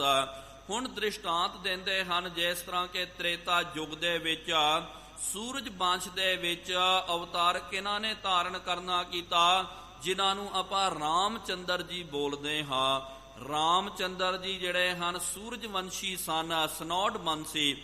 ਉਹੀ ਜਿਹੜੀ ਬੰਸ ਜਿਹੜੀ ਹੈ ਪਿਆਰਿਓ ਅੱਗੇ ਆਈ ਹੈ, ਉਹੀ ਸੂਰਜ ਬੰਸ ਜਿਹੜਾ ਫਿਰ ਬਾਅਦ ਦੇ ਵਿੱਚ ਸੋਢੀ ਬੰਸ ਉਹ ਅਖਵਾਈ। ਉਹ ਸੋਢੀ ਬੰਸ ਦੇ ਵਿੱਚ ਸ੍ਰੀ ਗੁਰੂ ਰਾਮਦਾਸ ਜੀ ਮਹਾਰਾਜ ਜੀ ਦਾ ਪਾਵਨ ਪ੍ਰਕਾਸ਼ ਹੁੰਦਾ। ਤੇ ਕਵੀ ਰਾਜ ਜੀ ਦੱਸਦੇ ਕਿ ਜਿਸ ਤਰ੍ਹਾਂ ਕਿ ਹਰ ਬੰਸ ਵਿਖੇ ਅਵਤਾਰ ਭਏ, ਸੂਰਜ ਵੰਸ਼ ਦੇ ਵਿੱਚ ਰਾਮਚੰਦਰ ਜੀ ਦਾ ਅਵਤਾਰ ਹੋਇਆ। ਹਤ ਰਾਵਣ ਕੋ ਲਿਏ ਸੰਗ ਚਮੂ ਹਰ। ਹਤ ਰਾਵਣ। ਤੇ ਰਾਮਚੰਦਰ ਜੀ ਨੇ ਕੀ ਕਰਨਾ ਕੀਤਾ? ਤੇ ਰਾਵਣ ਦਾ ਵੱਧ ਕਰਨਾ ਕੀਤਾ, ਰਾਵਣ ਨੂੰ ਮਾਰਨਾ ਕੀਤਾ। ਸੰਗ ਚਮੂ ਹਰ ਲਿਏ ਸੰਗ ਚਮੂ ਹਰ। ਤੇ ਆਪਣੇ ਨਾਲ ਕਿਹਨਾਂ ਦੀ ਫੌਜ ਲਈ ਹੈ? ਇੱਥੇ ਪਿਆਰਿਓ ਫਿਰ ਹਰ ਦਾ ਸ਼ਬਦ, ਕਿਉਂਕਿ ਇਹ ਜਿਹੜਾ ਵਿਸ਼ਾ ਚੱਲ ਰਿਹਾ ਬਹੁਤ ਜ਼ਿਆਦਾ ਕਠਿਨ ਵਿਸ਼ਾ ਹੈ। ਧਿਆਨ ਦੀ ਪਿਆਰਿਓ ਬਹੁਤ ਜ਼ਿਆਦੀ ਲੋੜ ਹੈ। ਜਦੋਂ ਆਪਾਂ ਧਿਆਨ ਦੇ ਨਾਲ ਸਰਵਣ ਕਰਾਂਗੇ ਤਾਂ ਇਹ ਸ਼ਬਦਾਂ ਦਾ ਰਹੱਸ ਜਿਹੜਾ ਹੈ ਸਾਨੂੰ ਪਤਾ ਚੱਲੇਗਾ। ਇੱਥੇ ਹਰ ਦਾ ਫਿਰ ਅਰਥ ਬਦਲ ਗਿਆ। ਇੱਥੇ ਹਰ ਦਾ ਮਤਲਬ ਹੈ ਬਾਂਦਰ। ਤੇ ਰਾਮਚੰਦਰ ਜੀ ਨੇ ਬੰਤਰ ਕੀ ਸੈਨਾ ਪੂਜੀ ਹੈ, ਮਨ ਤਨ ਜੁਜ ਅਪਾਰ। ਤੇ ਉਹਨਾਂ ਨੂੰ ਕੀ ਕਰਨਾ ਪਿਆ? ਤੇ ਜਦੋਂ ਰਾਵਣ ਜਿਹੜਾ ਹੈ ਸੀਤਾ ਜੀ ਦਾ ਹਰਨ ਕਰਕੇ ਲੈ ਕੇ ਚੱਲ ਗਿਆ ਤੇ ਰਾਮਚੰਦਰ ਜੀ ਨੂੰ ਤਾਂ ਦੇਸ਼ ਨਿਕਾਲਾ ਕੀਤਾ ਗਿਆ ਸੀ। ਇਹਨਾਂ ਨੇ ਪਿਆਰਿਓ ਸੁਗਰੀਵ ਜਿਹੜਾ ਉਹਦੀ ਮਦਦ ਕਰਨੀ ਕੀਤੀ ਤੇ ਉਹਦਾ ਵੱਡਾ ਭਰਾ ਜਿਹੜਾ ਬਾਲੀ ਦਾ ਵਧ ਕਰਨਾ ਕੀਤਾ। ਤੇ ਸੁਗਰੀਵ ਨੇ ਕਿਹਾ ਕਿ ਇਹਨਾਂ ਦੇ ਦੋਵਾਂ ਦੇ ਵਿੱਚ ਅਹਿਦ ਹੋਇਆ ਸੀ, ਕਰਾਰ ਹੋਇਆ ਕਿ ਰਾਮਚੰਦਰ ਜੀ ਜੇ ਆਪ ਜੀ ਮੇਰੇ ਭਰਾ ਨੂੰ, ਕਿਉਂਕਿ ਰਾਜਾ ਤਾਂ ਮੈਂ ਸੀ, ਇਹਨੇ ਜ਼ਬਰਦਸਤੀ ਮੇਰੇ ਰਾਜ ਦੇ ਉੱਤੇ ਕਬਜ਼ਾ ਕਰਨਾ ਕੀਤਾ ਤੇ ਮੇਰੀ ਘਰਵਾਲੀ ਜਿਹੜੀ ਹੈ, ਜੋ ਮਾਂ ਸਮਾਨ ਭਾਬੀ ਆਪਾਂ ਬੋਲਦੇ ਆ, ਉਹਦਾ ਇਹਨੇ ਫਿਰ ਹਰਨ ਕਰ ਲਿਆ, ਆਪਣੇ ਕੋਲ ਰੱਖ ਲਿਆ। ਤੇ ਤੁਸੀਂ ਮੇਰੀ ਮਦਦ ਕਰਨਾ ਕਰੋ, ਇਹਦੇ ਬਦਲੇ ਫਿਰ ਮੈਂ ਪੂਰੀ ਵਾਨਰਾਂ ਦੀ ਸੈਨਾ ਜਿਹੜੀ ਹੈ ਉਹ ਆਪ ਜੀ ਦੇ ਨਾਲ ਭੇਜਾਂਗਾ, ਮੈਂ ਆਪ ਆਵਾਂਗਾ, ਫਿਰ ਆਪਾਂ ਰਾਵਣ ਦੇ ਨਾਲ ਜੰਗ ਕਰਨਾ। ਇਹ ਜਦੋਂ ਅਹਿਦ ਹੋਇਆ ਤੇ ਰਾਮਚੰਦਰ ਜੀ ਨੇ ਫਿਰ ਸੁਗਰੀਵ ਦੀ ਮਦਦ ਕਰਨੀ ਕੀਤੀ, ਬਾਲੀ ਦਾ ਵਧ ਕਰਨਾ ਕੀਤਾ। ਬਾਲੀ ਦਾ ਵਧ ਕਰਕੇ ਸੁਗਰੀਵ ਨੂੰ ਬਾਨਰਾਂ ਦਾ ਰਾਜਾ ਕਿਸ਼ਕਿੰਦਾ ਨਗਰੀ ਜਿਹੜੀ ਹੈ ਇਹ ਕਰਨਾਟਕ ਦੇ ਇਲਾਕੇ ਦੇ ਵਿੱਚ, ਸਾਊਥ ਦੇ ਇਲਾਕੇ ਦੇ ਵਿੱਚ ਇਹ ਪੂਰਾ ਇਲਾਕਾ ਵੱਜਦਾ ਤੇ ਉੱਥੇ ਬਾਨਰਾਂ ਦਾ ਰਾਜ ਕਿਹਾ ਜਾਂਦਾ ਸੀ ਉਸ ਵੇਲੇ। ਤੇ ਸੁਗਰੀਵ ਨੂੰ ਜਿਹੜਾ ਬਾਨਰਾਂ ਦਾ ਰਾਜਾ ਬਣਾਉਣਾ ਕੀਤਾ। ਫਿਰ ਸੁਗਰੀਵ ਨੇ ਬਾਨਰਾਂ ਦੀ ਸੈਨਾ ਪੂਰੀ ਫਿਰ ਰਾਮਚੰਦਰ ਜੀ ਦੇ ਨਾਲ ਭੇਜ ਕਰਕੇ ਲੰਕਾ ਦੇ ਉੱਤੇ ਚੜਾਈ ਕਰਨੀ ਕੀਤੀ, ਰਾਵਣ ਦਾ ਵਧ ਕਰਨਾ ਕੀਤਾ। ਇਹਦੇ ਪਿੱਛੇ ਵੀ ਪਿਆਰਿਓ ਇੱਕ ਕਥਾ ਆਉਂਦੀ ਹੈ। ਕਹਿੰਦੇ ਕਿ ਜਿਹੜਾ ਦੇਵਰਾਜ ਜੋ ਦੇਵ ਰਿਸ਼ੀ ਹੈ ਤੇ ਉਹਦੇ ਮਨ ਦੇ ਵਿੱਚ ਨਾਰਦ ਜੀ ਜੋ ਦੇਵ ਰਿਸ਼ੀ ਹਨ ਉਹਨਾਂ ਦੇ ਮਨ ਦੇ ਵਿੱਚ ਆਇਆ। ਉਹਨਾਂ ਨੇ ਸੋਚਿਆ ਕਿ ਦੇਖੋ ਜੀ ਮੈਨੇ ਕਾਮ ਨੂੰ ਜਿਤਨਾ ਕੀਤਾ, ਕਾਮ ਦਾ ਮੇਰੇ ਮਨ ਦੇ ਵਿੱਚ ਕੋਈ ਫੁਰਨਾ ਨਹੀਂ ਉੱਠਦਾ ਤੇ ਮੈਂ ਤਾਂ ਕਾਮ ਨੂੰ ਜਿੱਤ ਗਿਆ ਹਾਂ। ਇਸ ਤੋਂ ਜ਼ਿਆਦਾ ਆਪਣਾ ਪ੍ਰਗਟਾਵਾ ਕਰਨਾ ਕੀਤਾ। ਹਰ ਥਾਂ ਤੇ ਜਿਹੜਾ ਵੀ ਮਿਲਦਾ ਉਹਨਾਂ ਨੂੰ ਇਹੀ ਬੋਲਦੇ ਸੀ ਕਿ ਲਓ ਭਈ ਮੈਂ ਕਾਮ ਨੂੰ ਜਿੱਤ ਗਿਆ, ਮੈਂ ਕਾਮ ਨੂੰ ਜਿੱਤ ਗਿਆ। ਫਿਰ ਇਹਨੇ ਕਰਦੇ ਕਰਦੇ ਬ੍ਰਹਮੇ ਦੇ ਕੋਲ ਗਿਆ। ਬ੍ਰਹਮਾ ਜੀ ਨੂੰ ਕਿਹਾ ਕਿ ਬ੍ਰਹਮਾ ਜੀ ਤੁਹਾਨੂੰ ਪਤਾ ਨਹੀਂ ਹੈ, ਤੁਸੀਂ ਤਾਂ ਕਾਮ ਦੇ ਵਿੱਚ ਮੋਹਿਤ ਹੋ ਗਏ, ਲੇਕਿਨ ਜਿਸ ਕਾਮ ਨੇ ਤੁਹਾਨੂੰ ਜਕੜ ਲਿਆ ਮੈਂ ਕਾਮ ਨੂੰ ਜਿੱਤ ਗਿਆ। ਫਿਰ ਆਈ ਵਚਨ ਲੈ ਕਰਕੇ ਸ਼ਿਵ ਜੀ ਦੇ ਕੋਲ ਗਿਆ। ਸ਼ਿਵ ਜੀ ਨੂੰ ਵੀ ਕਹਿੰਦਾ ਕਿ ਸ਼ਿਵ ਜੀ ਤੇ ਤੁਹਾਨੂੰ ਸਭ ਤੋਂ ਵੱਡਾ ਜਤੀ ਅਖਵਾਉਂਦੇ ਹੋ, ਲੇਕਿਨ ਆਪ ਜੀ ਨੂੰ ਜਦੋਂ ਕਾਮ ਨੇ ਬਾਣ ਚਲਾਉਣੇ ਕੀਤੇ, ਤੀਰ ਚਲਾਉਣੇ ਕੀਤੇ ਤੇ ਤੁਸੀਂ ਵੀ ਸਭ ਤੋਂ ਵੱਡੇ ਕਾਮੀ ਬਣ ਗਏ। ਜਿਹੜਾ ਕਾਮ ਤੁਹਾਤੋਂ ਨਹੀਂ ਜਿੱਤਿਆ ਗਿਆ ਉਹ ਕਾਮ ਨੂੰ ਮੈਨੇ ਜਿੱਤ ਲੈਣਾ ਕੀਤਾ। ਸ਼ਿਵ ਜੀ ਨੇ ਉਹਨੂੰ ਬੜਾ ਸਮਝਾਇਆ ਕਿ ਆ ਪਿਆਰਿਆ ਇੰਜ ਨਾ ਬੋਲਣਾ ਕਰ, ਦਾਵਾ ਨਾ ਕਰਨਾ ਕਰ। ਜਿਹੜਾ ਵੀ ਦਾਵਾ ਕਰਦਾ ਨਾ ਇੱਕ ਦਿਨ ਉਹਨੂੰ ਮੂੰਹ ਦੀ ਖਾਣੀ ਪੈਂਦੀ ਹੈ। ਤੇ ਕਾਮ ਆ ਜਿਹੜਾ ਵਿਕਾਰ ਜਿਹੜਾ ਇਹਨੂੰ ਕੋਈ ਵੀ ਜਿੱਤ ਨਹੀਂ ਸਕਦਾ। ਚੱਲ ਤੇਰੇ ਮਨ ਵਿੱਚ ਕੋਈ ਫੁਰਨਾ ਨਹੀਂ ਉੱਠ ਰਿਹਾ, ਤੂੰ ਭਗਵਾਨ ਦਾ ਸ਼ੁਕਰ ਕਰਨਾ ਕਰ, ਵਾਹਿਗੁਰੂ ਦਾ ਤੂੰ ਸ਼ੁਕਰ ਮਨਾਉਣਾ ਕਰ ਕਿ ਤੁਹਾਡੀ ਕਿਰਪਾ ਦੇ ਨਾਲ ਇਹ ਭਾਵਨਾ ਨਹੀਂ ਉੱਠ ਰਹੀ ਹੈ। ਲੇਕਿਨ ਕਦੇ ਅਹੰਕਾਰ ਨਹੀਂ ਕਰਨਾ ਚਾਹੀਦਾ, ਦਾਵਾ ਨਹੀਂ ਕਰਨਾ ਚਾਹੀਦਾ। ਕਹਿੰਦੇ ਨਾ ਜਿਸ ਚੀਜ਼ ਦਾ ਮਨੁੱਖ ਦਾਵਾ ਕਰਦਾ, ਬਾਰ-ਬਾਰ ਦਾਅਵੇ ਕਰਦਾ, ਆ ਭਈ ਮੇਰਾ ਹੈ, ਮੇਰਾ ਇੱਥੇ ਰਾਜ ਹੈ, ਮੈਂ ਜੋ ਕਵਾਂਗਾ ਉਹੀ ਹੋਵੇਗਾ। ਤੇ ਜਿਸ ਪਾਸੇ ਬੰਦਾ ਜ਼ਿਆਦਾ ਦਾਵਾ ਕਰਦਾ ਉੱਥੋਂ ਹੀ ਪਿਆਰਿਓ ਉਹਨੂੰ ਮੂੰਹ ਦੀ ਖਾਣੀ ਪੈਂਦੀ ਹੈ, ਉੱਥੋਂ ਹੀ ਉਹਦੀ ਬਰਬਾਦੀ ਦੀ ਸ਼ੁਰੂਆਤ ਹੋ ਜਾਂਦੀ। ਸ਼ਿਵ ਜੀ ਨੇ ਬਹੁਤ ਜ਼ਿਆਦਾ ਸਮਝਾਇਆ ਕਾਮ ਨੂੰ, ਭਾਈ ਕੋਈ ਜਿੱਤ ਨਹੀਂ ਸਕਦਾ, ਇਹ ਤੂੰ ਦਾਵਾ ਨਹੀਂ ਕਰਨਾ ਕਰ। ਨਾਰਦ ਦੇ ਮਨ ਵਿੱਚ ਆਇਆ ਲਓ ਆ ਜਟਾਧਾਰੀ ਬਾਬਾ ਆਪ ਤਾਂ ਕਾਮ ਤੋਂ ਹਾਰ ਗਿਆ, ਮੈਂ ਕਾਮ ਨੂੰ ਜਿੱਤਣਾ ਕੀਤਾ ਤੇ ਮੈਨੂੰ ਕਹਿੰਦਾ ਦਾਵਾ ਨਾ ਕਰਨਾ ਕਰ। ਮੈਂ ਕਿਉਂ ਦਾਵਾ ਨਹੀਂ ਕਰਾਂ, ਕਿਉਂਕਿ ਕਾਮ ਨੂੰ ਮੈਨੇ ਜਿੱਤਣਾ ਕੀਤਾ। ਤੇ ਉਹ ਫਿਰ ਉਸ ਤਰ੍ਹਾਂ ਹੀ ਆਕੜ ਦੇ ਵਿੱਚ ਰਹਿ ਕਰਕੇ ਕਹਿੰਦੇ ਵਿਸ਼ਨੂੰ ਭਗਵਾਨ ਦੇ ਕੋਲ ਨਾਰਦ ਗਿਆ। ਤੇ ਉੱਥੇ ਜਾ ਕਰਕੇ ਨਾਰਦ ਜੀ ਨੇ ਕਿਹਾ ਵਿਸ਼ਨੂੰ ਭਗਵਾਨ ਤੁਸੀਂ ਵੀ ਕਾਮ ਤੋਂ ਹਾਰ ਗਏ, ਕਾਮ ਦੇ ਅੱਗੇ ਤੁਸੀਂ ਵੀ ਫੇਲ ਹੋ ਗਏ, ਲੇਕਿਨ ਮੈਨੇ ਕਾਮ ਨੂੰ ਜਿੱਤ ਲੈਣਾ ਕੀਤਾ। ਤੇ ਉਹ ਵੀ ਮੁਸਕਰਾ ਪਏ। ਉਹਨਾਂ ਨੇ ਵੀ ਬੜਾ ਸਮਝਾਇਆ ਲੇਕਿਨ ਨਾਰਦ ਆਖੇ ਨਹੀਂ ਲੱਗੇ। ਤੇ ਉਹਨਾਂ ਨੇ ਕਿਹਾ ਕੋਈ ਗੱਲ ਨਹੀਂ ਹੈ ਭਾਈ, ਤੂੰ ਬਹੁਤ ਵੱਡਾ ਮਹਾਂਪੁਰਖ ਹੈ, ਤੂੰ ਨੇ ਕਾਮ ਨੂੰ ਜਿੱਤ ਲਿਆ, ਤੈਨੂੰ ਵਧਾਈਆਂ ਹੋਣ। ਇਸ ਤਰ੍ਹਾਂ ਫਿਰ ਬਹੁਤ ਜ਼ਿਆਦਾ ਪਿਆਰਿਓ ਨਾਰਦ ਦੇ ਮਨ ਵਿੱਚ ਅਹੰਕਾਰ ਆ ਗਿਆ। ਫਿਰ ਪਿਆਰਿਓ ਇਹਨੇ ਕੀ ਕਰਨਾ ਕੀਤਾ, ਇੱਕ ਵਾਰੀ ਮਾਤ ਲੋਕ ਦੀ ਸੈਰ ਕਰਦਿਆਂ ਇੱਕ ਰਾਜਕੁਮਾਰੀ ਜਿਹੜੀ ਹੈ, ਰਾਜਕੁਮਾਰੀ ਇਹਨਾਂ ਦੇ ਨਿਗਾਹ ਦੇ ਵਿੱਚ ਪੈ ਗਈ ਨਾਰਦ ਜੀ ਦੇ। ਤੇ ਨਾਰਦ ਵੇਖ ਕਰਕੇ ਬਹੁਤ ਜ਼ਿਆਦਾ ਮੋਹਿਤ ਹੋ ਗਿਆ। ਤੇ ਨਾਰਦ ਨੂੰ ਲੱਗਿਆ ਕਿ ਭਾਈ ਮੇਰੀ ਸ਼ਕਲ ਤਾਂ ਚੰਗੀ ਨਹੀਂ ਹੈ, ਤੇ ਨਾਲ ਉਹ ਰਾਜਕੁਮਾਰੀ ਦਾ ਸਵਯੰਬਰ ਹੋਣ ਵਾਲਾ ਸੀ। ਤੇ ਇਹਦੇ ਮਨ ਵਿੱਚ ਆਇਆ ਕਿਉਂ ਮੈਂ ਨਾ ਜਾ ਕਰਕੇ ਵਿਸ਼ਨੂੰ ਭਗਵਾਨ ਦੇ ਕੋਲ ਹਰੀ ਦਾ ਰੂਪ ਮੰਗ ਲਵਾਂ, ਕਿਉਂਕਿ ਵਿਸ਼ਨੂੰ ਭਗਵਾਨ ਨੂੰ ਹਰੀ ਹਰੀ ਬੋਲਦੇ ਹਨ, ਮੈਂ ਹਰੀ ਦਾ ਰੂਪ ਧਾਰਨ ਕਰਨਾ ਕਰਾਂ। ਜੇ ਮੈਨੂੰ ਹਰੀ ਦਾ ਰੂਪ ਮਿਲ ਜਾਵੇ, ਸੋਹਣਾ ਸੁਨੱਖਾ ਰੂਪ ਮਿਲ ਜਾਵੇ, ਤੇ ਇਹਨਾਂ ਰਾਣੀਆਂ ਨੇ ਮੇਰੇ ਉੱਤੇ ਮੋਹਿਤ ਹੋ ਜਾਣਾ ਹੈ ਤੇ ਉਹਨਾਂ ਨੇ ਮੇਰੇ ਗਲ ਦੇ ਵਿੱਚ ਵਰਮਾਲਾ ਪਾ ਦੇਣੀ ਹੈ। ਇਹ ਭਾਵਨਾ ਲੈ ਕਰਕੇ ਨਾਰਦ ਜੀ ਜਿਹੜੇ ਹਨ ਉਹ ਤਾਂ ਸਿੱਧਾ ਹਰੀ ਜੀ ਦੇ ਕੋਲ, ਵਿਸ਼ਨੂੰ ਭਗਵਾਨ ਦੇ ਕੋਲ ਚੱਲ ਗਏ। ਤੇ ਉਹਨਾਂ ਨੂੰ ਕਿਹਾ ਕਿ ਭਗਵਾਨ ਜੀ ਮੈਂ ਇੱਕ ਬੇਨਤੀ ਕਰਦਾ ਹਾਂ, ਤੁਸੀਂ ਕਿਰਪਾ ਕਰਕੇ ਮੈਨੂੰ ਹਰੀ ਦਾ ਰੂਪ ਦੇਣਾ ਕਰੋ, ਹਰੀ ਦਾ ਰੂਪ। ਤੇ ਵਿਸ਼ਨੂੰ ਭਗਵਾਨ ਜੀ ਨੂੰ ਤਾਂ ਪਤਾ ਸੀ ਤੇ ਇਹ ਕੀ ਮੰਗਦਾ, ਤੇ ਉਹਨਾਂ ਨੇ ਕਿਹਾ ਬੇਟਾ ਤਥਾ ਅਸਤੂ, ਤੈਨੂੰ ਹਰੀ ਦਾ ਰੂਪ ਪ੍ਰਾਪਤ ਹੋ ਜਾਵੇਗਾ। ਨਾਰਦ ਬੜਾ ਖੁਸ਼ ਹੋਇਆ। ਖੁਸ਼ ਹੋ ਕਰਕੇ ਨਾਰਦ ਜੀ ਜਿੱਥੇ ਉਹ ਰਾਜਕੁਮਾਰੀ ਦਾ ਸਵਯੰਬਰ ਚੱਲ ਰਿਹਾ ਸੀ ਉੱਥੇ ਜਾ ਕਰਕੇ ਪਹੁੰਚ ਗਏ। ਤੇ ਜਦੋਂ ਉਹ ਰਾਜਕੁਮਾਰੀ ਵਰਮਾਲਾ ਲੈ ਕਰਕੇ ਜਾ ਰਹੀ ਸੀ, ਸਾਰੇ ਰਾਜੇ ਆਏ ਹੋਏ ਹਨ। ਉੱਥੇ ਨਾਰਦ ਜੀ ਨੂੰ ਲੱਗਿਆ ਕਿ ਮੈਂ ਕਿੰਨਾ ਸੋਹਣਾ ਸੁਨੱਖਾ, ਲੱਗਦਾ ਰਾਜਕੁਮਾਰੀ ਨੇ ਮੈਨੂੰ ਨਹੀਂ ਵੇਖਿਆ, ਇਸ ਕਰਕੇ ਵਰਮਾਲਾ ਲੈ ਕਰਕੇ ਦੂਜਿਆਂ ਦੇ ਕੋਲ ਜਾ ਰਹੀ ਹੈ। ਤੇ ਜਿੱਥੇ ਜਾਂਦੀ ਨਾ ਵਰਮਾਲਾ ਲੈ ਕਰਕੇ ਭੱਜ ਕਰਕੇ ਉਹਦੇ ਸਾਹਮਣੇ ਆ ਕਰਕੇ ਆਪਣਾ ਟੌਰ ਦਿਖਾਉਂਦੇ ਹਨ। ਕਈ ਵਾਰੀ ਆਪਾਂ ਵੇਖਦੇ ਹਾਂ ਪਿਆਰਿਓ, ਕਈ ਜਿਹੜੇ ਬਹੁਤ ਸ਼ੌਕੀਨੀਆਂ ਕਰਦੇ, ਬਹੁਤ ਮੇਕਅਪ ਸ਼ੇਕਦਾ, ਬਸ ਕੋਈ ਵੇਖੇ ਤੇ ਉਹ ਤੋਂ ਪਹਿਲੇ ਆਪਣੇ ਆਪ ਨੂੰ ਸਵਾਰਦੇ ਹਨ ਕਿ ਭਾਈ ਕਹਿ ਮੇਰਾ ਮੂੰਹ ਅੱਗੇ ਪਿਛੇ ਤਾਂ ਨਾ ਹੋ ਗਿਆ ਹੋਵੇ। ਇੰਜ ਉਹਨੇ ਬਾਰ-ਬਾਰ ਕਰਨਾ ਕੀਤਾ। ਜਿੱਥੇ ਵੀ ਰਾਜਕੁਮਾਰੀ ਜਾਂਦੀ ਹੈ ਤੇ ਉੱਥੇ ਅੱਗੇ ਜਾ ਕਰਕੇ ਖੜ ਜਾਂਦਾ, ਕਹਿੰਦਾ ਮੇਰੇ ਗਲ ਵਿੱਚ ਵਰਮਾਲਾ ਪਾ। ਤੇ ਰਾਜਕੁਮਾਰੀ ਨੇ ਕਿਹਾ ਚੱਲ ਕੀ ਇਹਦੇ ਮੂੰਹ ਲੱਗੀ ਹੈ, ਫਿਰ ਅੱਗੇ ਨਿਕਲ ਜਾਂਦੀ। ਇਸ ਤਰ੍ਹਾਂ ਕਰਦੇ ਕਰਦੇ ਇੱਕ ਵਾਰੀ ਫਿਰ ਬਹੁਤ ਗੁੱਸੇ ਵਿੱਚ ਨਾਰਦ ਜੀ ਆ ਗਏ। ਉਹਨੇ ਰਾਜਕੁਮਾਰੀ ਦਾ, ਸੋਹਣੀ ਉਹ ਲੜਕੀ ਦਾ ਹੱਥ ਹੀ ਪਕੜ ਲਿਆ। ਕਿਹਾ ਤੈਨੂੰ ਦਿਖਦਾ ਨਹੀਂ ਹੈ ਕਿੰਨਾ ਸੋਹਣਾ ਸੁਨੱਖਾ ਮੈਂ ਹਾਂ, ਇੱਥੇ ਰਾਜਕੁਮਾਰ ਹਾਂ, ਮੈਨੂੰ ਛੱਡ ਕਰਕੇ ਤੂੰ ਵਰਮਾਲਾ ਲੈ ਕਰਕੇ ਦੂਜਿਆਂ ਦੇ ਕੋਲ ਦੌੜਦੀ ਹੈ, ਕੀ ਕਾਰਨ ਹੈ? ਤੇ ਉਸ ਵੇਲੇ ਰਾਜਕੁਮਾਰੀ ਨੇ ਕਿਹਾ ਜਾ ਬਾਂਦਰਾ, ਜਾ ਇੱਥੋਂ ਲੰਘ ਜਾ, ਭੱਜ ਜਾ। ਆਪਣਾ ਸ਼ਕਲ ਵੇਖਿਆ ਆਈਨੇ ਦੇ ਵਿੱਚ ਜਾ ਕਰਕੇ, ਪਹਿਲਾਂ ਆਪਣਾ ਸ਼ਕਲ ਵੇਖ ਕਰਕੇ ਆ ਬਾਂਦਰ ਵਰਗਾ ਬੂਥਾ ਬਣਾ ਕੇ ਆਇਆ ਤੇ ਮੈਨੂੰ ਕਹਿੰਦਾ ਕਿ ਭਾਈ ਮੇਰੇ ਗਲ ਵਿੱਚ ਵਰਮਾਲਾ ਪਾ। ਤੇ ਉਸ ਵੇਲੇ ਨਾਰਦ ਬੜਾ ਉਦਾਸ ਹੋਇਆ, ਉਹਦੇ ਮਨ ਵਿੱਚ ਆਇਆ ਗੱਲ ਕੀ ਹੈ, ਵੇਖਣਾ ਤਾਂ ਚਾਹੀਦਾ।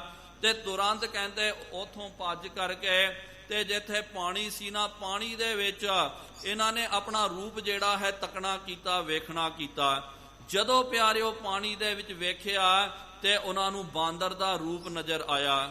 ਵੇਖ ਕਰਕੇ ਬੜੇ ਦੰਗ ਹੋ ਗਏ, ਬੜੇ ਉਦਾਸ ਹੋਏ ਤੇ ਭੱਜ ਕਰਕੇ ਫਿਰ ਭਗਵਾਨ ਵਿਸ਼ਨੂੰ ਜੀ ਦੇ ਕੋਲ ਗਏ। ਕੁਛ ਨਹੀਂ ਪੜਦਾ ਤੇ ਭਾਸ਼ਾ ਕੋਸ਼ ਦੇ ਵਿੱਚ ਹਰੀ ਦਾ ਮਤਲਬ ਬਾਂਦਰ ਵੀ ਹੁੰਦਾ ਹੈ।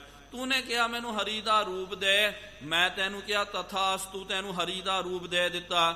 ਮੈਨੂੰ ਕੀ ਪਤਾ ਤੂੰ ਕਿਹੜਾ ਰੂਪ ਮੰਗ ਰਿਹਾ ਸੀ, ਇਹ ਤੇਰੀ ਗਲਤੀ ਹੈ ਨਾ। ਤੂੰ ਮੈਨੂੰ ਕਹਿੰਦੋ ਕਿ ਭਗਵਾਨ ਜੀ ਤੁਹਾਡਾ ਰੂਪ ਮੈਨੂੰ ਦਿਓ, ਤੁਸੀਂ ਬਾਰ-ਬਾਰ ਆਈ ਕਿਹਾ ਹਰੀ ਦਾ ਰੂਪ ਚਾਹੀਦਾ, ਹਰੀ ਦਾ ਰੂਪ ਚਾਹੀਦਾ। ਤੇ ਉਹਨਾਂ ਨੇ ਕਹਿ ਦਿੱਤਾ ਕਿ ਬਾਨਰ ਨੂੰ ਵੀ, ਬੰਦਰ ਨੂੰ ਵੀ ਹਰੀ ਬੋਲਦੇ ਹਨ, ਮੈਨੇ ਉਹ ਰੂਪ ਦੇ ਦਿੱਤਾ। ਫਿਰ ਵੇਖ ਕਰਕੇ ਨਾਰਦ ਜੀ ਬਹੁਤ ਗੁੱਸੇ ਦੇ ਵਿੱਚ ਆਏ ਤੇ ਕਿਹਾ ਭਗਵਾਨ ਜੀ ਤੁਸਾਂ ਨੇ ਗਲਤ ਕੰਮ ਕਰਨਾ ਕੀਤਾ।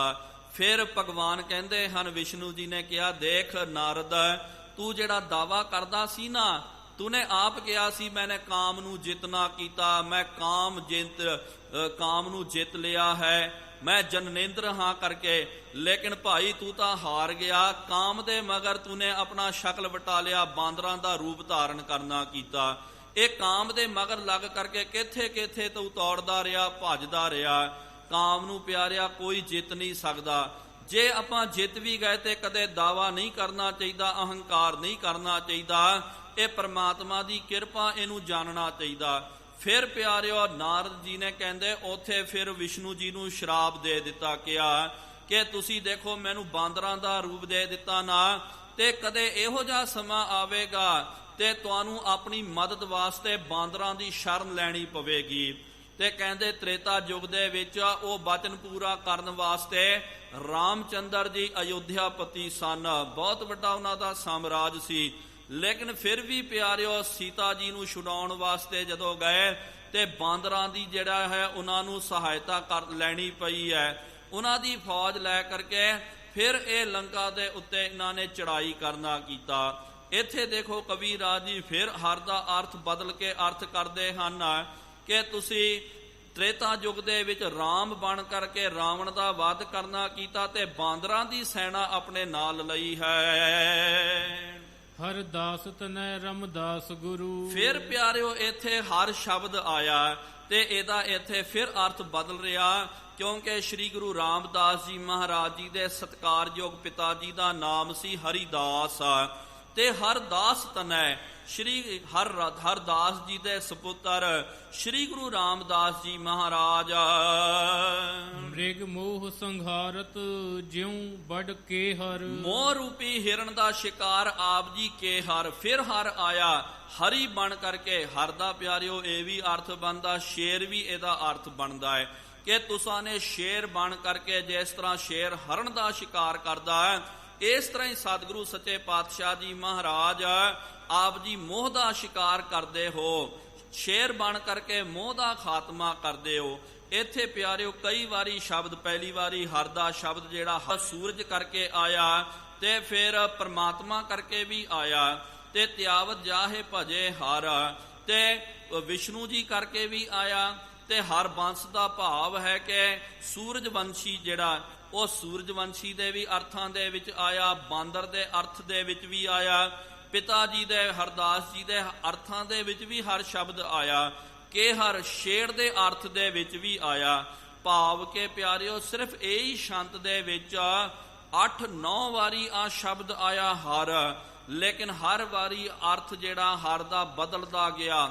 ਹਰ ਵਾਰੀ ਦੇਖੋ ਕਵੀਰਾਜ ਜੀ ਨੇ ਸ਼ਬਦ ਤਾਂ ਉਹੀ ਵਰਤਿਆ, ਲੇਕਿਨ ਉਹਦੇ ਮਾਇਨੇ, ਉਹਦੇ ਅਰਥ ਕਵੀਰਾਜ ਜੀ ਨੇ ਬਦਲ ਦਿੱਤੇ। ਇੱਕ ਪਿਆਰਿਓ ਪਿਆਰਾ ਸ਼ਲੋਕ ਆਉਂਦਾ ਵਿਦਵਾਨਾਂ ਦਾ, ਉਹ ਇਹ ਕਥਨ ਕਰਦੇ ਹਨ, ਇਹ ਹਰ ਬੋਲਿਓ ਹਰ ਨੇ ਸੁਣਿਓ, ਹਰ ਗਇਓ ਹਰ ਕੇ ਪਾਸ, ਹਰ ਤੋਂ ਹਰ ਮੈਂ ਮਿਲ ਗਇਓ, ਹਰ ਉੱਠ ਚਲਿਓ ਨਿਰਾਸ।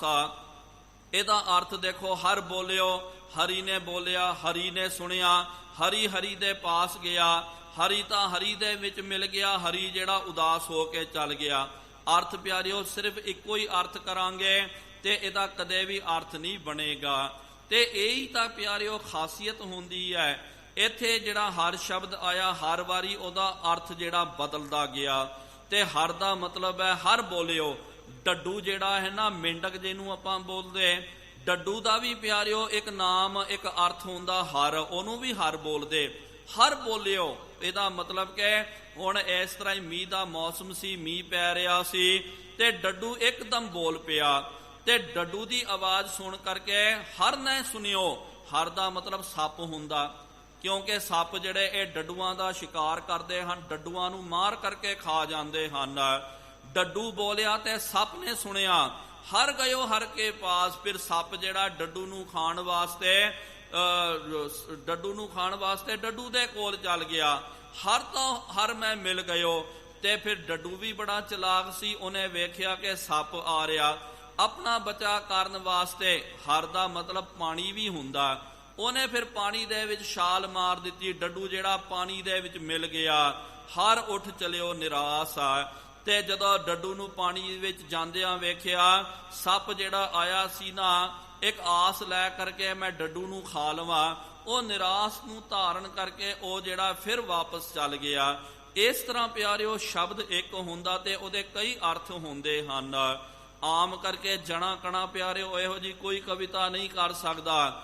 ਅੱਤ ਦੇ ਜਿਹੜੇ ਵਿਦਵਾਨ, ਚੋਟੀ ਦੇ ਸਿਖਰ ਦੇ ਵਿਦਵਾਨ, ਜਿਨ੍ਹਾਂ ਦੀ ਰਸਨਾ ਦੇ ਉੱਤੇ ਆਪ ਜਿਹੜੀ ਹੈ ਵਿਦਿਆ ਵਸਦੀ ਹੈ, ਉਹੀ ਪਿਆਰਿਓ ਇਸ ਤਰ੍ਹਾਂ ਦੀ ਕਥਾ ਕਰ ਸਕਦੇ ਹਨ, ਇਸ ਤਰ੍ਹਾਂ ਦੀ ਛੰਦਾਬੰਦੀ ਉਹ ਕਰ ਸਕਦੇ। ਕਬਿਤ ਅਰਜਨ ਸੁਨਤ ਸੋ ਦਾਸਨ ਕੋ ਦਾਨ ਦੇ। ਹੁਣ ਕਵੀ ਰਾਜ ਕਵੀ ਭਾਈ ਸੰਤੋਖ ਸਿੰਘ ਸਾਹਿਬ ਜੀ ਨੇ ਸ੍ਰੀ ਗੁਰੂ ਅਰਜਨ ਦੇਵ ਜੀ ਮਹਾਰਾਜ ਜੀ ਦਾ ਪਿਆਰਿਓ ਇੱਥੇ ਮੰਗਲ ਕਰਨਾ ਕੀਤਾ ਕਬਿਤ ਦੇ ਵਿੱਚ। ਤੇ ਆ ਵੀ ਕਬਿਤ ਦੇ ਵਿੱਚ ਪਿਆਰਿਓ ਸਤਿਗੁਰੂ ਮਹਾਰਾਜ ਜੀ ਦਾ ਨਾਮ ਅਰਜਨ ਕਰਕੇ ਆਇਆ। ਕਈ ਥਾਵਾਂ ਤੇ ਪਿਆਰਿਓ ਤੇ ਅਰਜੁਨ ਕਰਕੇ ਵੀ ਆਇਆ। ਜਦੋਂ ਆਪਾਂ ਸ੍ਰੀ ਗੁਰੂ ਗ੍ਰੰਥ ਸਾਹਿਬ ਜੀ ਦੀ ਬਾਣੀ ਪੜ੍ਹਦੇ ਹਾਂ ਤੇ ਬਹੁਤਾਤ ਦੇ ਵਿੱਚ ਭੱਟਾਂ ਨੇ ਸਤਿਗੁਰੂ ਮਹਾਰਾਜ ਜੀ ਦਾ ਨਾਮ ਔਂਕੜ ਦੇ ਨਾਲ ਅਰਜੁਨ ਕਰਕੇ ਵਰਤਨਾ ਕੀਤਾ। ਤੇ ਹੁਣ ਇਹ ਅਰਜੁਨ ਸ਼ਬਦ ਜਿਹੜਾ ਹੈ, ਇਹ ਛੰਦ ਦੇ ਵਿੱਚ ਉਸਤਤੀ ਹੋ ਰਹੀ ਹੈ ਸ੍ਰੀ ਗੁਰੂ ਅਰਜਨ ਦੇਵ ਜੀ ਮਹਾਰਾਜ ਜੀ ਦੀ। ਤੇ ਸਤਿਗੁਰੂ ਮਹਾਰਾਜ ਜੀ ਦਾ ਬਾਰ-ਬਾਰ ਨਾਮ ਆਵੇਗਾ, ਲੇਕਿਨ ਹਰ ਵਾਰੀ ਪਿਆਰਿਓ ਅਰਜਨ ਸ਼ਬਦ ਜਿਹੜਾ ਹੈ ਉਹਦੇ ਅਰਥ ਬਦਲ ਜਾਣਗੇ। ਕਵੀ ਰਾਜੀ ਉਚਾਰਨ ਕਰਦੇ ਹਨ, ਅਰਜਨ ਸੁਨਤ ਸੋ ਦਾਸਨ ਕੋ ਦਾਨ ਦੇਤ।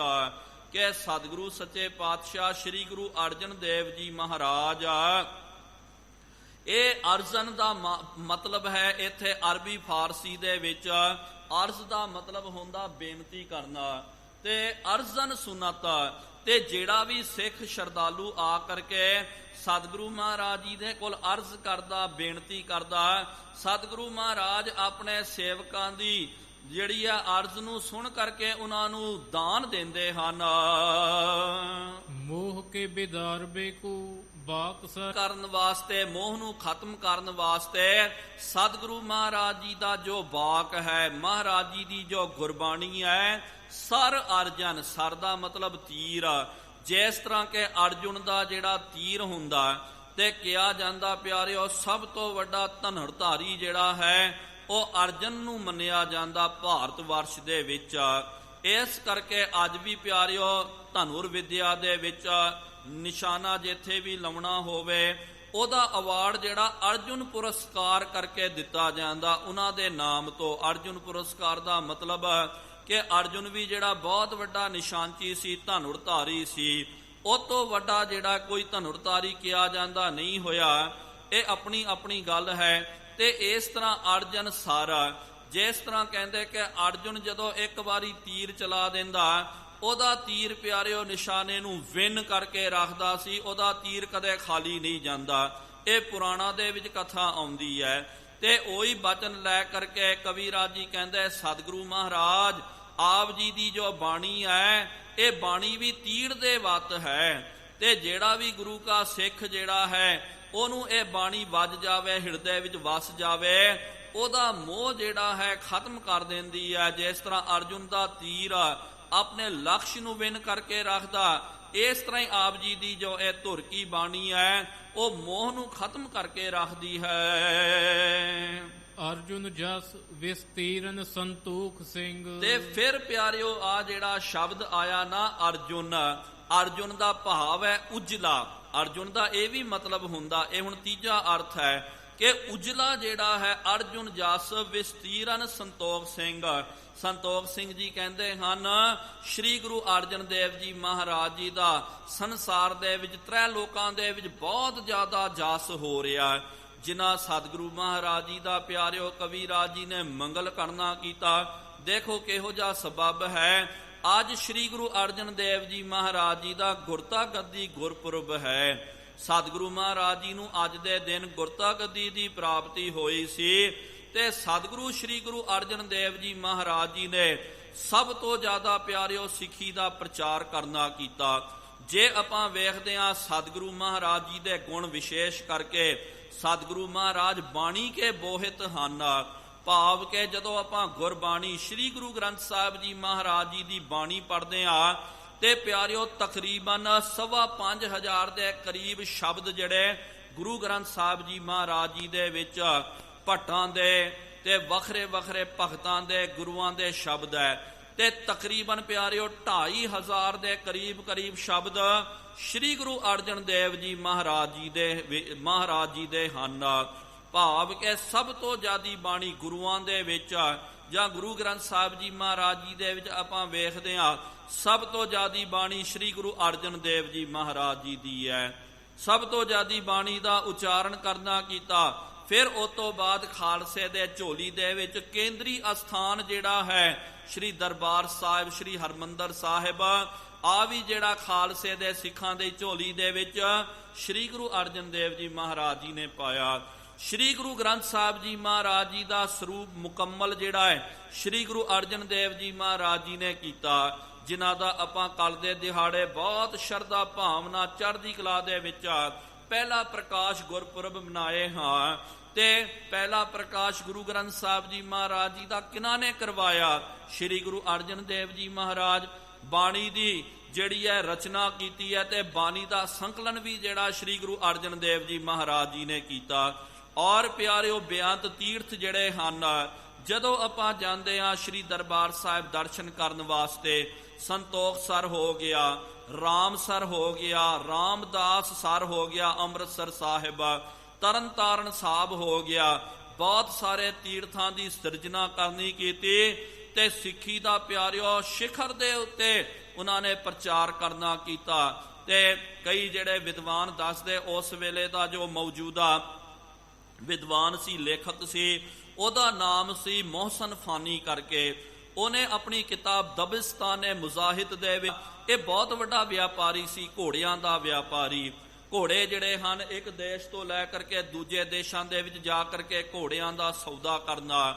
ਤੇ ਇਹਨੇ ਆਪ ਵੇਖਣਾ ਕੀਤਾ, ਆਪ ਉਹਨੇ ਆਪਣੇ ਕਿਤਾਬ ਦੇ ਵਿੱਚ, ਅੱਜ ਵੀ ਉਹਦੀ ਕਿਤਾਬ ਪ੍ਰਾਪਤ ਹੋ ਜਾਂਦੀ ਹੈ, ਤੇ ਉਹਨੇ ਆਪਣੇ ਕਿਤਾਬ ਦੇ ਵਿੱਚ ਇਹ ਬਚਨ ਦਰਜ ਕਰਨਾ ਕੀਤਾ। ਕਹਿੰਦਾ ਮੈਂ ਘੋੜਿਆਂ ਦਾ ਸੌਦਾ ਕਰਨ ਵਾਸਤੇ ਦੇਸ਼ਾਂ ਵਿਦੇਸ਼ਾਂ ਦੇ ਵਿੱਚ ਜਾਂਦਾ, ਪ੍ਰਦੇਸ਼ਾਂ ਦੇ ਵਿੱਚ ਜਾਂਦਾ, ਤੇ ਬਹੁਤ ਦੂਰ ਦੂਰ ਚੱਲ ਜਾਂਦਾ ਸੀ ਇਹ। ਅਰਬ ਕੰਟਰੀਆਂ ਦੇ ਵਿੱਚ ਚਾਈਨਾ ਹੋ ਗਿਆ, ਨੇਪਾਲ ਹੋ ਗਿਆ, ਤਿੱਬਤ, ਤੇ ਔਰ ਅੱਗੇ ਅੱਗੇ ਤੱਕ ਇਹਨੇ ਵਪਾਰ ਕਰਨਾ ਕੀਤਾ ਤੇ ਕਹਿੰਦਾ ਮੈਂ ਜਿੱਥੇ ਵੀ ਜਾਂਦਾ, ਜੋ ਵੀ ਦੇਸ਼ ਸ਼ਹਿਰ ਦੇ ਵਿੱਚ ਜਾਂਦਾ, ਉੱਥੇ ਕੋਈ ਨਾ ਕੋਈ ਮੈਨੂੰ ਗੁਰੂ ਅਰਜਨ ਦੇਵ ਜੀ ਮਹਾਰਾਜ ਜੀ ਦਾ ਸਿੱਖ ਪ੍ਰਾਪਤ ਹੋ ਜਾਂਦਾ ਤੇ ਉਹ ਗੁਰਬਾਣੀ ਮਹਾਰਾਜ ਜੀ ਦੀ ਉਹ ਵੀ ਮੈਨੂੰ ਪ੍ਰਾਪਤ ਹੋ ਜਾਂਦੀ ਹੈ। ਕਹਿਣ ਦਾ ਭਾਵ ਤੇ ਸਤਿਗੁਰੂ ਮਹਾਰਾਜ ਜੀ ਨੇ ਪ੍ਰਚਾਰ ਸਿਖਰ ਦੇ ਉੱਤੇ ਕਰਨਾ ਕੀਤਾ। ਇੰਨੇ ਬਹੁਤ ਸਾਰੀ ਪਿਆਰਿਓ ਦਾਤ ਸ੍ਰੀ ਗੁਰੂ ਅਰਜਨ ਦੇਵ ਜੀ ਮਹਾਰਾਜ ਜੀ ਨੇ ਖਾਲਸੇ ਦੇ ਝੋਲੀ ਦੇ ਵਿੱਚ ਪਾਈ ਹੈ ਤੇ ਇਸ ਕਰਕੇ ਸੰਤੋਖ ਸਿੰਘ ਜੀ ਕਹਿੰਦੇ ਹਨ ਕਵੀ ਰਾਜ ਮਹਾਰਾਜ ਜੀ ਦਾ ਜਸ ਜਿਹੜਾ ਬੜਾ ਉਜਲਾ ਹੈ ਭਾਈ। ਜਹਾਂ ਕਹਾਂ ਜਾਨੀਅਤ ਮਾਨੋ ਤਰ ਅਰਜਨ, ਜਿੱਥੇ ਜਿੱਥੇ ਆਪਾਂ ਜਾਂਦੇ ਆ ਮਾਨੋ ਤਰ ਅਰਜੁਨ, ਭਾਵ ਕੇ ਪਿਆਰਿਓ ਜਿਸ ਤਰ੍ਹਾਂ ਤਰ ਅਰਜੁਨ ਦਾ ਭਾਵ ਹੈ ਜਿਹੜਾ ਦੇਵ ਵਿਰਕਸ਼ ਕਲਪ ਵਿਰਕਸ਼ ਜਿਹਨੂੰ ਆਪਾਂ ਬੋਲਦੇ ਆ, ਕਲਪ ਵਿਰਕਸ਼ ਦਾ ਵੀ ਇੱਕ ਨਾਮ ਹੈ ਅਰਜਨ ਕਰਕੇ। ਜਿਸ ਤਰ੍ਹਾਂ ਕਲਪ ਵਿਰਕਸ਼ ਦਾ ਪਿਆਰਿਓ ਬੜਾ ਜਸ ਹੁੰਦਾ ਹੈ, ਇਸ ਤਰ੍ਹਾਂ ਹੀ ਜਿੱਥੇ ਕਿੱਥੇ ਆਪ ਜੀ ਚੱਲ ਕਰਕੇ ਜਾਓ ਉੱਥੇ ਉਹਨਾਂ ਦੇਸ਼ਾਂ ਸ਼ਹਿਰਾਂ ਦੇ ਵਿੱਚ ਆਪ ਮੋਹਸਨ ਫਾਨੀ ਲਿਖਦਾ ਮੈਂ ਜਿੱਥੇ ਜੋ ਵੀ ਇਲਾਕੇ ਦੇਸ਼ ਦੇ ਵਿੱਚ ਜਾਂਦਾ ਉੱਥੇ ਮਹਾਰਾਜ ਜੀ ਦਾ ਜਸ ਮੈਨੂੰ ਸੁਣਨ ਨੂੰ ਮੇਰੇ ਕੰਨਾਂ ਦੇ ਵਿੱਚ ਪ੍ਰਾਪਤ ਹੁੰਦਾ। ਆਰੀ ਜਨ ਭਏ ਗਨ ਮੋਖ ਪਦ ਲਏ ਤਿਨ, ਆਰੀ ਜਨ ਭਏ ਭਾਵ ਕੇ ਇੱਥੇ ਪਿਆਰਿਓ ਉਹੀ ਸ਼ਬਦ ਅਰਜਨ ਆਇਆ, ਲੇਕਿਨ ਫਿਰ ਇਹਦਾ ਅਰਥ ਬਦਲ ਜਾਂਦਾ ਹੈ। ਅਰਜਨ ਦਾ ਭਾਵ ਹੈ ਕਿ ਜਿਹੜੇ ਵੈਰੀ ਸਨ ਸਤਿਗੁਰੂ ਮਹਾਰਾਜ ਜੀ ਦੇ ਨਾਲ ਬਹੁਤ ਜ਼ਿਆਦੀ ਜੋ ਵੈਰ ਕਰਦੇ ਸੀ, ਈਰਖਾ ਕਰਦੇ, ਸਤਿਗੁਰੂ ਮਹਾਰਾਜ ਜੀ ਦਾ ਪ੍ਰਤਾਪ ਵੇਖ ਕਰਕੇ ਉਹ ਮਹਾਰਾਜ ਜੀ ਦੇ ਜਨ ਬਣ ਗਏ, ਮਹਾਰਾਜ ਜੀ ਦੇ ਦਾਸ ਬਣ ਗਏ। ਇਹੋ ਜਿਹੇ ਵੈਰੀਆਂ ਨੂੰ ਵੀ ਸਤਿਗੁਰੂ ਮਹਾਰਾਜ ਜੀ ਨੇ ਮੁਕਤੀ ਦੀ ਦਾਤ ਦਿੱਤੀ ਹੈ। ਸ਼ਾਮ ਘਨ ਤਨ ਹੋਏ ਤੋਰੇ ਜੋ ਮਲਾਰ ਜਨ, ਤੇ ਸ਼ਾਮ ਤਨ ਹੋ ਕਰਕੇ ਵੱਡੇ ਵੱਡੇ ਦੈਂਤਾਂ ਦਾ ਖਾਤਮਾ ਕਰਨਾ ਕੀਤਾ। ਇੱਥੇ ਪਿਆਰਿਓ ਜੁਮਲਾਰ ਜਨ ਭਾਵ ਕਿ ਇੱਥੇ ਅਰਜਨ ਫਿਰ ਸ਼ਬਦ ਆਇਆ, ਲੇਕਿਨ ਇਹਦਾ ਸੰਬੰਧ ਪਿਆਰਿਓ ਦੁਆਪਰ ਯੁੱਗ ਦੇ ਨਾਲ ਜਾ ਕਰਕੇ ਵੱਜਦਾ। ਆਪਾਂ ਜਦੋਂ ਦਸਮ ਗ੍ਰੰਥ ਸਾਹਿਬ ਜੀ ਦੀ ਬਾਣੀ ਪੜ੍ਹਦੇ ਆ, ਕ੍ਰਿਸ਼ਨਾ ਅਵਤਾਰ ਦੇ ਵਿੱਚ ਇੱਕ ਸਿਰਲੇਖ ਆਉਂਦਾ ਅਥ ਤਰ ਤੋਰ ਜੁਮਲਾਰਜਨ ਕਥਨੰ ਕਰਕੇ। ਇਹਦਾ ਪਿਆਰਿਓ ਦੋ ਕਹਿੰਦੇ ਕ੍ਰਿਸ਼ਨ ਭਗਵਾਨ ਦੇ ਵੇੜੇ ਦੇ ਵਿੱਚ ਦੋ ਬਹੁਤ ਵੱਡੇ ਦਰਖਤ ਸਨ ਤੇ ਉਹਨਾਂ ਦਾ ਨਾਮ ਤਰ ਤੋਰ ਜੁਮਲਾਰਜਨ, ਇੱਕ ਦਾ ਨਾਮ ਜੁਮਲਾ ਤੇ ਦੂਜੇ ਦਾ ਨਾਮ ਅਰਜਨ ਕਰਕੇ, ਦੋਵਾਂ ਨੂੰ ਇਕੱਠੇ ਕਰਕੇ ਆਪਾਂ ਬੋਲਦੇ ਕਿ ਜੁਮਲਾਰਜਨ। ਤੇ ਕਹਿੰਦੇ ਇੱਕ ਵਾਰੀ ਕ੍ਰਿਸ਼ਨ ਭਗਵਾਨ ਬਹੁਤ ਮਸਤੀ ਕਰ ਰਹੇ ਸਨ, ਉਹਨਾਂ ਦੀ ਮਾਂ ਜਿਹੜੀ ਹੈ ਯਸ਼ੋਦਾ ਨੇ ਉਹਨਾਂ ਨੂੰ ਬੰਨ ਕਰਕੇ ਇੱਕ ਜਿਹੜਾ ਰੱਸਾ ਜਿਹੜਾ ਹੈ ਇੱਕ ਦਰਖਤ ਦੇ ਨਾਲ ਤੇ ਦੂਜਾ ਰੱਸਾ ਦੂਜੇ ਦਰਖਤ ਦੇ ਨਾਲ ਉਹਨਾਂ ਨੇ ਬੰਨ ਦਿੱਤਾ। ਫਿਰ ਕੀ ਹੋਇਆ, ਬੰਨ ਕਰਕੇ ਤਾਂ ਉਹ ਚੱਲ ਗਏ। ਉਹਨਾਂ ਦਰਖਤਾਂ ਨੇ ਬੇਨਤੀ ਕੀਤੀ ਹੈ ਕਿ ਭਗਵਾਨ ਜੀ ਸਾਡਾ ਉਧਾਰ ਕਰਨਾ ਕਰੋ। ਤੇ ਕਵੀ ਰਾਜੀ ਹੁਣ ਅਰਜੁਨ ਦਾ ਸ਼ਬਦ ਉਹ ਵਰਤਦੇ ਹਨ ਤਰ ਤੋਰ ਜੁਮਲਾਰਜਨ, ਤੇ ਜਿਸ ਤਰ੍ਹਾਂ ਕ੍ਰਿਸ਼ਨ ਭਗਵਾਨ ਜੀ ਨੇ ਜੁਮਲਾਰਜਨ ਦਾ ਉਧਾਰ ਕਰਨਾ ਕੀਤਾ ਹੈ, ਇਸ ਤਰ੍ਹਾਂ ਹੀ ਸਤਿਗੁਰੂ ਮਹਾਰਾਜ ਵੱਡੇ ਵੱਡੇ ਦੈਂਤ ਬਿਰਤੀ ਦੇ ਲੋਕਾਂ ਦਾ ਆਪ ਜੀ ਉਧਾਰ ਕਰਦੇ ਹੋ। ਅਰਜ ਨਾ ਜਾਣਿਓ ਜਾਏ ਕਿ ਤੂੰ ਹੈ ਬਿਥਾਰ ਤੇ। ਫਿਰ ਪਿਆਰਿਓ ਅਰਜਨ ਸ਼ਬਦ ਆ ਗਿਆ। ਕਵੀ ਰਾਜ ਜੀ ਕਹਿੰਦੇ ਸਤਿਗੁਰੂ ਮਹਾਰਾਜ ਮੈਂ ਅਰਜ ਕਰਕੇ ਆਪ ਜੀ ਦੇ ਗੁਨਾਹ ਦਾ ਗੈਨ ਨਹੀਂ ਕਰ ਸਕਦਾ ਹਾਂ, ਬੇਅੰਤ ਗੁਣ ਹਨ ਤੇਰੇ। ਐਸੋ ਰੂਪ ਧਾਰ ਆਏ ਰਾਜਾ ਗੁਰ ਅਰਜਨ, ਐਸਾ ਰੂਪ ਆਪ ਜੀ ਧਾਰ ਕਰਕੇ ਸੰਸਾਰ ਦੇ ਵਿੱਚ ਸ਼੍ਰੀ ਗੁਰੂ ਅਰਜਨ ਦੇਵ ਜੀ ਮਹਾਰਾਜ ਜੀ ਦੇ ਤੌਰ ਤੇ ਆਪ ਜੀ ਵਿਰਾਜਮਾਨ ਹੋ ਰਹੇ ਹੋ, ਆਪ ਜੀ ਵਿਦਿਆਮਾਨ ਹੋ ਰਹੇ ਹੋ। ਇਸ ਕਵਿਤ ਦੇ ਵਿੱਚ ਵੀ ਪਿਆਰਿਓ ਕਵੀ ਰਾਜ ਜੀ ਨੇ 6 ਵਾਰ ਹੋਵੇਗਾ, 6 ਵਾਰੀ ਅਰਜੁਨ ਸ਼ਬਦ ਆਇਆ ਤੇ 6 ਵਾਰ ਇਹਦੇ ਅਰਥ ਇਹਦੇ ਮਾਇਨੇ ਬਦਲ ਗਏ। ਤੇ ਇੱਕ ਵਾਰੀ ਵੀ ਪਿਆਰਿਓ ਜੇ ਆਪਾਂ ਅਰਥ ਜਿਹੜਾ ਹੈ ਬਦਲ ਜਾਵੇ, ਬਹੁਤ ਵਿਚਾਰ ਕਰਕੇ ਬਹੁਤ ਧਿਆਨ ਦੇ ਨਾਲ ਅਰਥ ਕਰਨੇ ਪੈਂਦੇ, ਕਿਉਂਕਿ ਅਰਥ ਜਿਹੜਾ ਇੱਕ ਵਾਰੀ ਵੀ ਜੇ ਇੱਥੋਂ ਦਾ ਉੱਥੇ ਲੱਗ ਗਿਆ ਉਹਦਾ ਅਰਥ ਹੀ ਨਹੀਂ ਬਣਦਾ ਹੈ, ਉਹ ਪ੍ਰਕਰਨ ਦੇ ਅਨੁਸਾਰ ਅਰਥ ਹੀ ਨਹੀਂ ਢੁਕਦਾ। ਇਸ ਕਰਕੇ ਪਿਆਰਿਓ ਅਰਥ ਉਹ ਕਰਨਾ ਚਾਹੀਦਾ ਜਿਹੜਾ ਪ੍ਰਕਰਨ ਦੇ ਨਾਲ ਜੁੜਦਾ। ਕਈ ਵਾਰੀ ਆਪਾਂ ਵੇਖਦੇ ਹਾਂ ਕਈ ਜਿਹੜੇ ਹਨ ਤੇ ਉਹ ਕੀ ਕਰਦੇ ਹਨ, ਪ੍ਰਕਰਨ ਇੱਕ ਚੱਲ ਰਿਹਾ ਤੇ ਹੁਣ ਉਹਦਾ ਦੂਜੇ ਪਾਸੇ ਅਰਥ ਕਰਦੇ। ਸਮਝੋ ਵਿਆਹ ਦਾ ਪ੍ਰਕਰਨ ਚੱਲ ਰਿਹਾ, ਉਥੇ ਮੌਤ ਦੇ ਪ੍ਰਕਰਨ ਦੇ ਵਿੱਚ ਅਰਥ ਕਰਦੇ ਹਨ। ਜਨਮ ਦੀ ਗੱਲ ਚੱਲਦੀ ਹੈ, ਉਥੇ ਜੀਵਨ ਦੀ ਫਿਰ ਪਿਆਰਿਓ ਇਹ ਗੱਲ ਕਰਦੇ ਹਨ ਉਸ ਪਰਪੇਖ ਦੇ ਵਿੱਚ। ਇਹ ਪਿਆਰਿਓ ਮਰਿਆਦਾ ਨਹੀਂ ਹੁੰਦੀ ਹੈ। ਜਿਹੜਾ ਪ੍ਰਕਰਨ ਚੱਲ ਰਿਹਾ ਨਾ ਉਹੀ ਪ੍ਰਕਰਨ ਦੇ ਮੁਤਾਬਕ ਉਹਦੇ ਅਰਥ ਜਦੋਂ ਆਪਾਂ ਕਰਦੇ ਆ। ਗੁਰਬਾਣੀ ਦੇ ਸ਼ਬਦ ਵੀ ਪਿਆਰਿਓ, ਇਹ ਵੀ ਹਰ ਇੱਕ ਸ਼ਬਦ ਦਾ ਇੱਕ ਪ੍ਰਕਰਨ ਹੁੰਦਾ। ਰਹਾਉ ਵਾਲੀ ਪੰਕਤੀ ਦੇ ਇਰਦ ਗਿਰਦ ਸ਼ਬਦ ਘੁੰਮਦਾ, ਉਹਨੂੰ ਆਧਾਰ ਬਣਾ ਕਰਕੇ ਉਹ ਪ੍ਰਕਰਨ ਦੇ ਵਿੱਚ ਜਦੋਂ ਆਪਾਂ ਅਰਥ ਕਰਾਂਗੇ ਤਾਂ ਪਿਆਰਿਓ ਫਿਰ ਅਰਥ ਬਣ ਸਕਦਾ। ਕਈ ਵਾਰੀ ਫਿਰ ਆਪਾਂ ਕੀ ਕਰਦੇ ਆ, ਐਵੇਂ ਕੋਈ ਉਹਦਾ ਅਰਥ ਹੀ ਨਹੀਂ, ਜਿਹਨੂੰ ਆਪਾਂ ਬੋਲਦੇ ਨਾ ਬਾਲ ਦੀ ਖਾਲ ਕੱਢਣੀ ਹੈ, ਐਵੇਂ ਕੋਈ ਉਹਦੇ ਡਿਕਸ਼ਨਰੀ ਦੇ ਵਿੱਚ, ਭਾਸ਼ਾ ਕੋਸ਼ ਦੇ ਵਿੱਚ ਉਹਦਾ ਕੋਈ ਅਰਥ ਨਹੀਂ ਹੁੰਦਾ। ਆਪਣੇ ਮਨ ਕਰਤ ਆ ਉਹ ਜੋ ਮਰਜ਼ੀ ਲਾ ਕਰਕੇ ਅਰਥ ਕਰੋ, ਲੇਕਿਨ ਪਿਆਰਿਓ ਉੱਥੇ ਗੱਲ ਨਹੀਂ ਬਣਦੀ ਹੈ।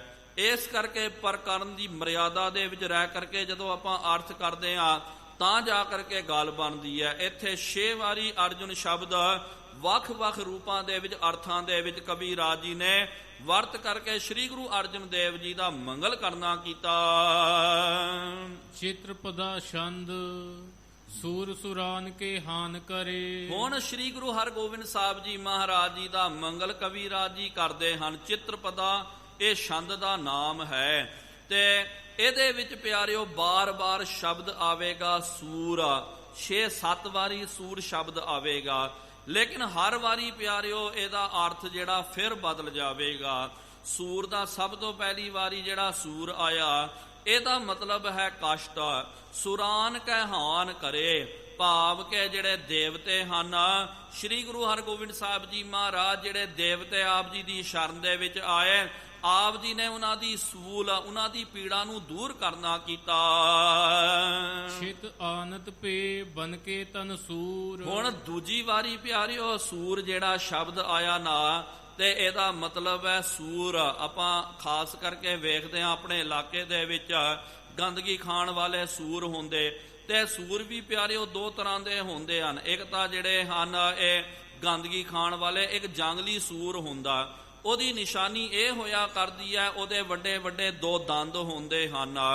ਤੇ ਜੰਗਲੀ ਸੂਰ, ਇਹਨਾਂ ਦੀ ਕਥਾ ਆਉਂਦੀ ਹੈ ਪੁਰਾਣਾ ਦੇ ਵਿੱਚ, ਤੇ ਵਿਸ਼ਨੂੰ ਭਗਵਾਨ ਦੇ ਅਵਤਾਰਾਂ ਦੇ ਵਿੱਚੋਂ ਇੱਕ ਸ਼ੂਕਰ ਅਵਤਾਰ ਹੋਇਆ, ਜਿਨ੍ਹਾਂ ਨੂੰ ਵਰਾਹ ਅਵਤਾਰ ਬੋਲਦੇ ਹਨ।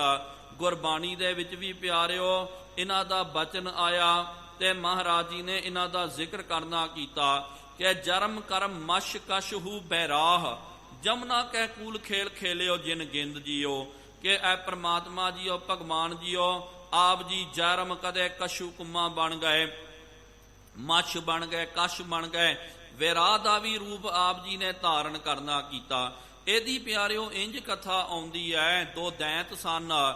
ਵੱਡੇ ਦਾ ਨਾਮ ਸੀ ਹਿਰਨਿਓ ਤੇ ਦੂਜੇ ਦਾ ਨਾਮ ਸੀ ਹਿਰण्य ਕਸ਼ਯਪ ਕਰਕੇ, ਜਿਹਨੂੰ ਆਪਾਂ ਗੁਰਬਾਣੀ ਦੇ ਵਿੱਚ ਹਿਰण्य ਕਸ਼ਯਪ ਦਾ ਨਾਮ ਮਹਾਰਾਜ ਜੀ ਨੇ ਹਰਨਾਖਸ ਕਰਕੇ ਵਰਤਨਾ ਕੀਤਾ। ਗੁਰੂ ਗ੍ਰੰਥ ਸਾਹਿਬ ਜੀ ਮਹਾਰਾਜ ਜੀ ਦੇ ਵਿੱਚ ਹਰਨਾਖਸ ਕਰਕੇ ਸ਼ਬਦ ਆਇਆ, ਲੇਕਿਨ ਦਸਮ ਗ੍ਰੰਥ ਸਾਹਿਬ ਜੀ ਦੇ ਵਿੱਚ ਹਿਰण्यो ਹਿਰਨਾਸ਼ ਦਵੈ ਬੀਰੰਗ, ਮਹਾਰਾਜ ਜੀ ਨੇ ਹਰਨਾਖਸ ਸ਼ਬਦ ਜਿਹੜਾ ਹੈ ਉਹ ਘੱਟ ਹੀ ਵਰਤਿਆ, ਹਿਰण्य ਕਸ਼ਯਪ ਕਰਕੇ ਇਹਨਾਂ ਦਾ ਨਾਮ ਵਰਤਨਾ ਕੀਤਾ। ਇਹ ਬਹੁਤ ਵੱਡੇ 2 ਦੈਂਤ ਸਨ, ਤੇ ਵੱਡਾ ਜਿਹੜਾ ਸੀ ਉਹਦਾ ਨਾਮ ਸੀ ਹਿਰण्यो। ਉਹਨੇ ਪਿਆਰਿਓ ਬਹੁਤ ਤਪ ਕਰਨਾ ਕੀਤਾ। ਪੁਰਾਣਾ ਦੇ ਵਿੱਚ ਦਸਮ ਗ੍ਰੰਥ ਸਾਹਿਬ ਜੀ ਦੇ ਵਿੱਚ ਵੀ ਅਵਤਾਰਾਂ ਦੀ ਕਥਾ ਦੇ ਵਿੱਚ ਇਹ ਕਥਾ ਆਉਂਦੀ ਹੈ। ਬਹੁਤ ਉਹਨੇ ਕਰਨਾ ਕੀਤਾ, ਤੇ ਆਪਣੇ ਤਪ ਤੇਜ ਕਰਕੇ ਕਹਿੰਦੇ ਉਹਨੇ ਕੀ ਕਰਨਾ ਕੀਤਾ, ਪ੍ਰithvi ਦਾ ਬਹੁਤ ਵੱਡਾ ਹਿੱਸਾ ਜਿਹੜਾ ਹੈ ਉਹਨੂੰ ਪਾਣੀ ਦੇ ਵਿੱਚ ਹੀ ਡੁਬਾ ਕਰਕੇ ਰੱਖ ਦਿੱਤਾ, ਪਾਣੀ ਦੇ ਵਿੱਚ ਅੰਦਰ ਲੈ ਕਰਕੇ ਚੱਲ ਗਿਆ। ਧਰਤੀ ਜਿਹੜੀ ਹੈ ਪਾਣੀ ਪਾਣੀ ਹੋ ਗਈ ਹੈ। ਫਿਰ ਕੀ ਹੋਇਆ, ਉਹਨੂੰ ਧਰਤੀ ਨੂੰ ਬਾਹਰ ਕੱਢਣ ਦੇ ਵਾਸਤੇ ਵਿਸ਼ਨੂੰ ਭਗਵਾਨ ਨੇ ਕਹਿੰਦੇ ਉਹਦਾ ਵਧ ਕਰਨਾ ਕੀਤਾ, ਹਿਰण्यो ਦਾ।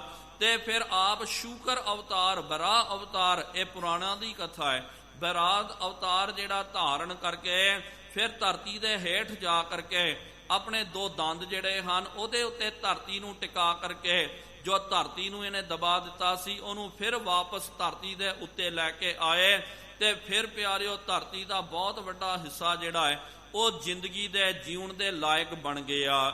ਫਿਰ ਇਹਨਾਂ ਦਾ ਬਦਲਾ ਕਹਿੰਦੇ ਜਦੋਂ ਵਿਸ਼ਨੂੰ ਜੀ ਨੇ ਇਹਨੂੰ ਹਿਰण्यो ਨੂੰ ਮਾਰਨਾ ਕੀਤਾ, ਉਹਦਾ ਬਦਲਾ ਲੈਣ ਵਾਸਤੇ ਹਿਰण्य ਕਸ਼ਯਪ ਨੇ ਬੜਾ ਤਪ ਕੀਤਾ, ਉਹ ਵੱਖਰਾ ਵਿਸ਼ਾ ਹੈ। ਤੇ ਇੱਥੇ ਕਵੀ ਰਾਜ ਜੀ ਕਹਿੰਦੇ ਕਿ ਸਤਿਗੁਰੂ ਮਹਾਰਾਜ ਸਤਿਯੁਗ ਦੇ ਵਿੱਚ ਆਪ ਜੀ ਹੀ ਵਰਾ ਅਵਤਾਰ ਧਾਰਨ ਕਰਕੇ ਧਰਤੀ ਦੀ ਰਾਖੀ ਕਰਨੀ ਕੀਤੀ। ਜਿਹੜੀ ਧਰਤੀ ਡੁੱਬ ਰਹੀ ਸੀ ਉਹਨੂੰ ਆਪ ਜੀ ਨੇ ਬਾਹਰ ਕੱਢਣਾ ਕੀਤਾ। ਸੂਰਤ ਸੁੰਦਰ ਜੋ ਸਿਮਰੈ। ਫਿਰ ਪਿਆਰਿਓ ਸੂਰ ਸ਼ਬਦ ਆਇਆ। ਮਹਾਰਾਜ ਆਪ ਜੀ ਦੀ ਸੂਰਤ ਜਿਹੜੀ ਹੈ ਬੜੀ ਸੁੰਦਰ ਹੈ। ਜਿਹੜਾ ਵੀ ਇਹਨੂੰ ਯਾਦ ਕਰਦਾ ਹੈ ਉਰ ਮੈਂ ਤਤ ਗਿਆਨ ਲਹੈ ਮਤ ਸੂਰ। ਤੇ ਫਿਰ ਉਹਦੇ ਉਰਦੇ ਵਿੱਚ ਤਤ ਗਿਆਨ ਦੀ ਪ੍ਰਾਪਤੀ ਹੋ ਜਾਂਦੀ ਹੈ ਤੇ ਉਹਦੀ ਮਤ ਜਿਹੜੀ ਹੈ ਸੂਰਜ ਦੇ ਵਾਂਗੂ ਚਮਕਾ ਮਾਰਦੀ ਹੈ। ਫਿਰ ਪਿਆਰਿਓ ਸੂਰ ਦਾ ਅਰਥ ਇੱਥੇ ਬਦਲ ਗਿਆ। ਇੱਥੇ ਆਪਾਂ ਅਰਥ ਲਾਉਣਾ ਹੈ ਸੂਰਜ। ਜਿਸ ਤਰ੍ਹਾਂ ਸੂਰਜ ਚਮਕਾ ਦਮਕਾ ਮਾਰਦਾ ਹੈ ਤੇ ਜਿਹੜਾ ਵੀ ਮਹਾਰਾਜ ਆਪ ਜੀ ਦੇ ਸੂਰਤ ਦਾ ਮੂਰਤ ਦਾ ਧਿਆਨ ਕਰਦਾ ਉਹਦੀ ਮਤ ਜਿਹੜੀ ਹੈ ਉਹ ਦਮਕਾ ਮਾਰਦੀ ਹੈ ਸੂਰਜਵਤ।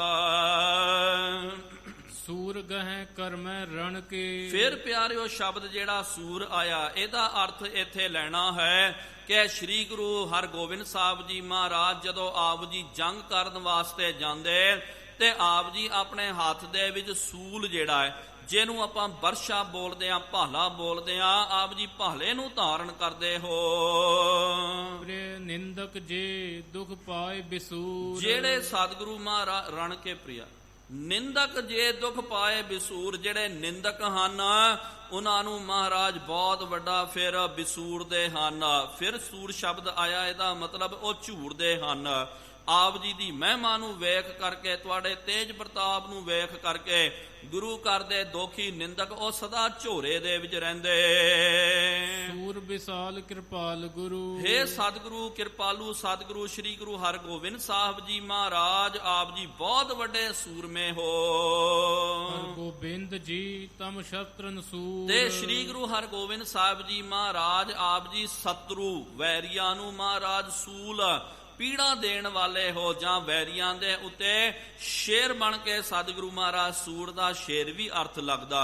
ਸ਼ੇਰ ਬਣ ਕਰਕੇ ਜਿਸ ਤਰ੍ਹਾਂ ਸ਼ੇਰ ਸ਼ਿਕਾਰ ਦਾ ਖਾਤਮਾ ਕਰਦਾ ਇਸ ਤਰ੍ਹਾਂ ਆਪ ਜੀ ਜਿਹੜੇ ਗੁਰੂ ਘਰ ਦੇ ਦੋਖੀ ਨਿੰਦਕ ਵੈਰੀ ਹਨ ਦੁਸ਼ਟਾਂ ਦਾ ਆਪ ਜੀ ਸੰਘਾਰ ਕਰਦੇ ਹੋ। ਇਸ ਤਰ੍ਹਾਂ ਕਵੀ ਰਾਜ ਜੀ ਨੇ ਕਵੀ ਭਾਈ ਸੰਤੋਖ ਸਿੰਘ ਸਾਹਿਬ ਜੀ ਨੇ ਬਹੁਤ ਵਧੀਆ ਛੰਦਾਬੰਦੀ ਦੇ ਵਿੱਚ ਦੇਖੋ ਉਹਦੇ ਆਪਾਂ ਜਦੋਂ ਅਰਥ ਕਰਦੇ ਹਾਂ ਅਰਥ ਕਰਨੀ ਲੱਗਿਆ ਪਿਆਰਿਓ ਬਹੁਤ ਧਿਆਨ ਦੇਣਾ ਪੈਂਦਾ ਬਹੁਤ ਵਿਚਾਰ ਕਰਕੇ ਕਿਉਂਕਿ ਇੱਕ ਵੀ ਸ਼ਬਦ ਜਿਹੜਾ ਇੱਕੋ ਸ਼ਬਦ ਬਾਰ-ਬਾਰ ਰਿਪੀਟ ਹੋ ਰਿਹਾ ਇੱਕ ਵਾਰੀ ਵੀ ਜਿਹੜਾ ਅਰਥ ਜਿਹੜਾ ਅੱਗੇ ਪਿੱਛੇ ਹੋ ਗਿਆ ਤੇ ਉਹ ਅਨਰਥ ਹੋ ਜਾਂਦਾ ਹੈ। ਲੇਕਿਨ ਜਦੋਂ ਕਵੀ ਰਾਜ ਜੀ ਨੇ ਪਿਆਰਿਓ ਇਹਦੀ ਰਚਨਾ ਕੀਤੀ ਹੋਵੇਗੀ ਕਿੰਨਾ ਉਹਨਾਂ ਨੂੰ ਸ਼ਬਦ ਦਾ ਗਿਆਨ ਹੋਵੇਗਾ ਉਹਨਾਂ ਦੇ ਹਿਰਦੇ ਵਿੱਚ ਕਿੰਨਾ ਜ਼ਿਆਦਾ ਸ਼ਬਦਾਂ ਦਾ ਭੰਡਾਰ ਹੋਵੇਗਾ। ਪਰ ਕਰਨ ਦੇ ਮੁਤਾਬਕ ਉਹਨਾਂ ਨੇ ਸਤਿਗੁਰੂ ਮਹਾਰਾਜ ਜੀ ਦਾ ਜਸ ਕਰਨਾ ਕੀਤਾ।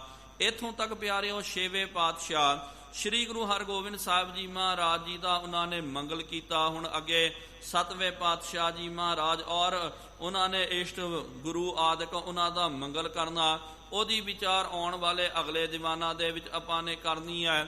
ਹੁਣ ਇੰਨੀਆਂ ਕੋ ਬੇਨਤੀਆਂ ਪ੍ਰਵਾਨ ਕਰਿਓ ਵਿਚਾਰ ਕਰਦੇ ਆਂ। ਬੇਅੰਤ ਗਲਤੀਆਂ ਹੋ ਗਈਆਂ ਜੀ ਉਹ ਮਾਫੀ ਬਖਸ਼ਣੀ ਅੱਗੇ ਤੋਂ ਸਮਤ।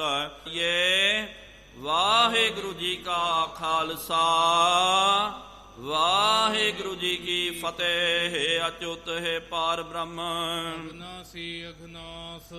ਹੇ ਪੂਰਨ ਹੈ ਸਰਬ ਮੈਂ ਦੁਖ ਭੰਜਨ ਗੁਣਤਾਸ। ਹੇ ਸੰਗੀ ਹੈ ਨਿਰੰਕਾਰ ਹੈ ਨਿਰਗੁਣ ਸਭ ਟੇਕ। ਹੇ ਗੋਬਿੰਦ ਹੈ ਗੁਣ ਨਿਧਾਨ ਜਾਂ ਕੈ ਸਦਾ ਵਿਵੇਕ। ਹੇ ਅਪਰੰਪਰ ਹਰ ਹਰੇ ਹੈ ਪੀ ਹੋਵਨਹਾਰ। ਹੇ ਸੰਤਾਂ ਕੈ ਸਦਾ ਸੰਗ ਨਿਧਾਰਾ ਆਧਾਰ। ਹੇ ਠਾਕੁਰ ਹਉ ਦਾਸਰੋ ਮੈਂ ਨਿਰਗੁਣ ਗੁਣ ਨਹੀਂ ਕੋਏ। ਨਾਨਕ ਦੀਜੈ ਨਾਮਦਾਨ ਰਾਖੋਂ ਹੀਐ ਪਰੋਏ। ਆਏ ਪ੍ਰਭ ਸ਼ਰਨਾਗਤੀ ਕਿਰਪਾ ਨਿਧ ਦਿਆਲ। ਏਕ ਅੱਖਰ ਹਰ ਮਨ ਬਸਤ ਨਾਨਕ ਹੋਤ ਨਿਹਾਲ। ਵਾਹਿਗੁਰੂ ਨਾਮ ਜਹਾਜ ਹੈ ਚੜ੍ਹੈ ਸੋ ਉਤਰੈ ਪਾਰ। ਜੋ ਸ਼ਰਧਾ ਕਰ ਸੇਵੰਦੇ ਗੁਰ ਪਾਰ ਉਤਾਰਨ ਹਾਰ। ਕਥਾ ਨਿਤਾ ਪ੍ਰਤ ਹੋਤ ਹੈ ਸੁਣਹੁ ਸੋ ਸਿੰਘ ਸੁਜਾਨ। ਨਾਨਕ ਗੁਰੂ ਗੋਬਿੰਦ ਸਿੰਘ ਜੀ ਸਦਾ ਕਰੈ ਕਲਿਆਣ।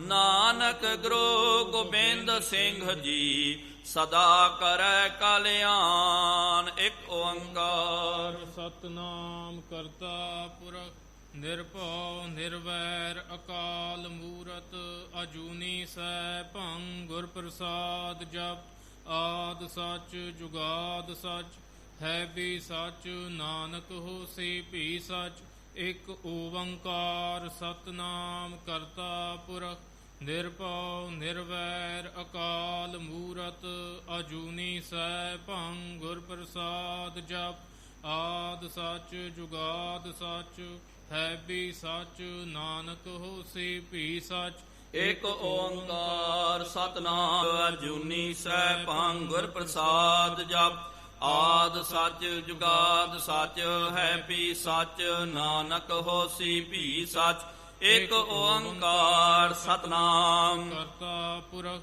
ਨਿਰਭਉ ਨਿਰਵੈਰ ਅਕਾਲ ਮੂਰਤ ਅਜੂਨੀ ਸੈਭੰ ਗੁਰ ਪ੍ਰਸਾਦ ਜਪ ਆਦ ਸੱਚ ਜੁਗਾਦ ਸੱਚ ਹੈ ਵੀ ਸੱਚ ਨਾਨਕ ਹੋਸੀ ਭੀ ਸੱਚ ਇਕ ਓੰਕਾਰ ਸਤਨਾਮ ਕਰਤਾ ਪੁਰਖ ਨਿਰਭਉ ਨਿਰਵੈਰ ਅਕਾਲ ਮੂਰਤ ਅਜੂਨੀ ਸੈਭੰ ਗੁਰ ਪ੍ਰਸਾਦ ਜਪ ਆਦ ਸੱਚ ਜੁਗਾਦ ਸੱਚ ਹੈ ਵੀ ਸੱਚ ਨਾਨਕ ਹੋਸੀ ਭੀ ਸੱਚ ਵਾਹੋ ਵਾਹੋ ਗੋਬਿੰਦ ਸਿੰਘ ਜੀ ਵਾਹੂ ਵਾਹੂ ਗੋਬਿੰਦ ਸਿੰਘ ਜੀ ਕਲਗੀਆਂ ਵਾਲੇ ਸਿੰਘ ਜੀ ਬਾਜਾਂ ਵਾਲੇ ਗੋਬਿੰਦ ਸਿੰਘ ਜੀ ਫੌਜਾਂ ਵਾਲੇ ਗੋਬਿੰਦ ਸਿੰਘ ਜੀ ਫੌਜਾਂ ਵਾਲੇ ਗੋਬਿੰਦ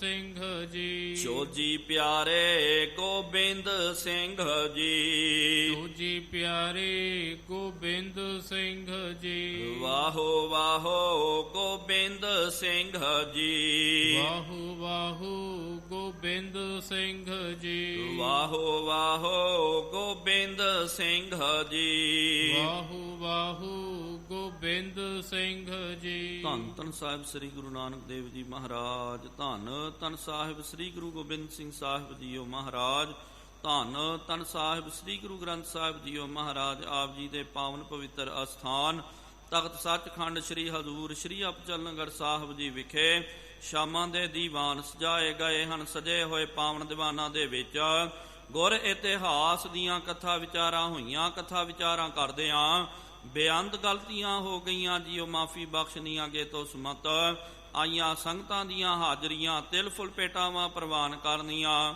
ਜੋ ਜੀ ਆਪ ਜੀ ਕੇ ਦੁਆਰੇ ਆਵੇ ਸੋ ਸਦਾ ਹੀ ਰਾਜੀ ਪ੍ਰਸੰਨ ਜਾਵੇ। ਗੁਰੂ ਨਾਨਕ ਨਾਮ ਚੜ੍ਹਦੀ ਕਲਾ ਤੇਰੇ ਭਾਣੇ ਸਰਬੱਤ ਦਾ ਭਲਾ ਸੋਨੇਹਾ